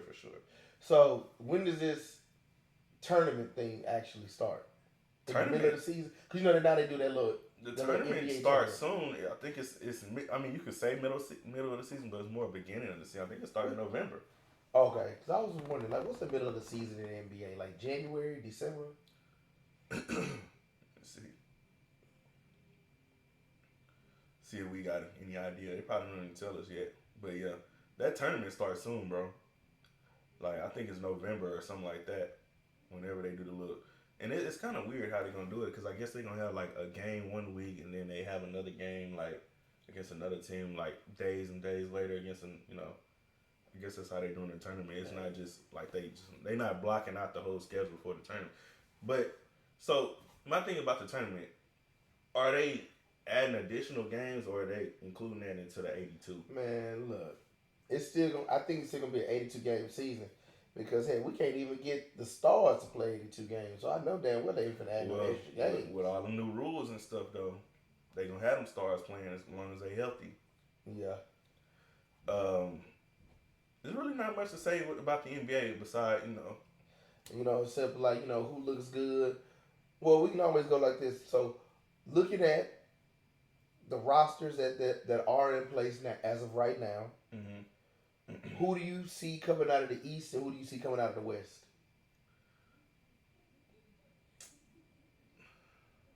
I would, it's easy to say the Bucks, but I don't really think they're gonna come out of the East, just because him and Giannis, Dame and Giannis don't have enough chemistry yet. But I mean, you never know. I think they can go far in the East, but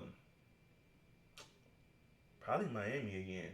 Okay, I do like that because even though they didn't really make any massive improvements, they still have their core nucleus together. Yeah. Oh, and I forgot about the Celtics. The Celtics are always going to be there, but I don't know if they're going to ever get over the hump. I don't know. Porzingis look good, and they got Drew Holiday now too. So that actually looks. You know what? I forgot about the Drew Holiday edition. That would really help them because that's what they was missing. They was really truly missing a true point guard. Really? So you know what? I'll ride with the Celtics. I was. You know what? I thought this was actually going to be a year when you can actually say, you know what, Philadelphia look good. But it's so much turmoil in Philadelphia. Because Harden, he showed up to one practice, he showed up to media day, and he hadn't been practicing. Then he came down here, for what? He out here right now. He not practicing or playing with the team. He just out here. Bro, he want to be a Rocket so bad, bro. I wonder why though. It's something just not adding up to me. Because he was living luxury when he was in Houston, and he ain't no club life like the Houston club life. It's gotta be are you coming back to check on 13? What is it? Man, Harden ain't worried about all that, bro. He worried about them hoes at the strip club, bro. But I feel like you're not trying that hard to go to Atlanta. You're not trying to go that hard to go to Miami because those are prominent strip club cities too. What is it out here? He just loves Houston, probably. I think, man. And if it ain't Houston, he's trying to get back to LA. You see the Clippers trying to get him. Man, the Clippers can't. I would never put that team together. So it was going to be Harden, Paul George, and Kawhi. That'll be an interesting squad. There's going to be a lot of turmoil, though, as far as personalities. I'm trying to figure out who plays what. Well, George can play the 4. He can play the 3. But you're going to put Kawhi at the 3, bro. Yeah, so that means you're putting Paul George at the 2, and then you're going to have James Harden at the 1? You could put George at the 4, because he's tall and lanky. I think George 6'10". Harden going to play point guard. Yeah, he's going to be like that. Oh, he's going to be like a little stretch 4. Okay, I get it. Man, that shit seems more like elementary basketball. I don't know. That's blacktop. I don't see how they could really just pull that off, though, because what does the Clippers really have to give up to really make that trade happen? And then Philly trying to get so much for Harden. Hey, it's only one team that can trade for James Harden right now because them boys got 32 draft picks. Who? Under the Thunder. That would be interesting. It would be him and what's his name? SGA. Gilgeous Alexander. Mm-hmm. Yeah. We'll see, bro. We'll know a whole lot more about what's gonna happen in the NBA next week on the next episode. Oh yeah, MLS, Major League Soccer. Go Dynamo, baby. They pushing for them playoffs. They clinched the spot. Man, I might actually go to a Dynamo game. I wouldn't mind checking that out, man. I ain't never really been one as a true spectator, especially playoffs. We can try to get a press pass. You know what I'm saying? And we probably could. You know, it is the Dynamo. Yeah. We got to talk to our boy Harden, you know what I'm saying, since he out here all the time. See if we go ahead and get that press off. He not going back to that Philly, press pass. He not going back to Philly. That's why I say, if that was the case, no, that you right. That's too much cash. I was like, man, they could have traded KPJ to Philadelphia. Bro, and brought back old Harden. They don't want to deal with. They don't need that right now. They don't want to deal with it. Look, the Texans and the Rockets got new culture. They trying to, you know what I'm saying, get rid of the turmoil. They trying to go up. All right. So 10 minutes since I know this is our last thing. I promise I ain't gonna say nothing else about it. Do you think Dylan Brooks hit old boy in the nuts on purpose? Of course he did. Come on, man. Of course he did. Man. No, he did. Bro, Dylan Brooks is just like he not trying to be Dylan the villain, man. He trying to be something better than Dylan Brooks is our Draymond Green, bro. Oh man, well you know what? I haven't really seen too much out of Dylan Brooks. Since preseason. Yeah, cause he keep hitting niggas in the nuts. He been playing though, I think. Well, last check, I think he was playing. Cause I'm gonna tell you who hadn't been getting a lot of PT, Van Vliet. No, he didn't get PT. He been playing. But he hadn't been playing a lot though. I think they've been trying to move him and the rookie in between. They making them flip flop a lot. I'm gonna be honest. Like before we close it, that Rockets lineup gonna be pretty interesting. I don't know how they're gonna do all them rotations, but they got a lot of players, bro, that kind of like play similar positions. Yeah. They need more shit in the front court. Yeah, they need. We need a backup center. Well, they got that Landale dude. I guess he been all right. I don't know, man. It's gonna be interesting, but I think the Rockets gonna win about 40 games this year. Yeah, I can see that. I'm gonna say between 35 and 45. Yeah. But I feel like 40 is gonna probably be the low, because I really feel like we have a team that can really at least get to the play-in. I think we really play in bound this year. Hey, I like to see it. Hey, man, I'm hoping that Jalen Green have a good career this year, bro. Well, I mean, a good season this year. Boy, say career level. I hope he have a great career too. Yeah, that's why I said I had to correct myself. But yeah, hopefully he have a good season this year, because I think that's one of the players we're really leaning on to get to that next step.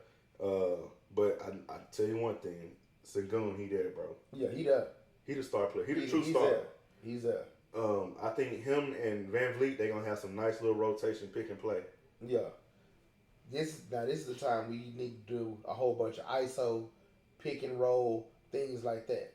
Now defense, I don't really know what Ndoku really specializes in, but hopefully. But the defense is one of the things that they're gonna do way better this year because of Udoka. Yeah, I know. Udoka, how you say his name?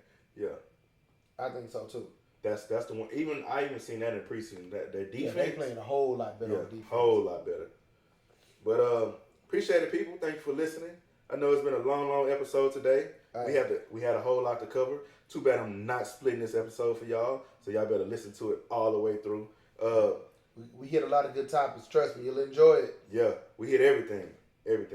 Give us your feedback, like, comment, subscribe. Check out the HSC website. Thank you. Thank you.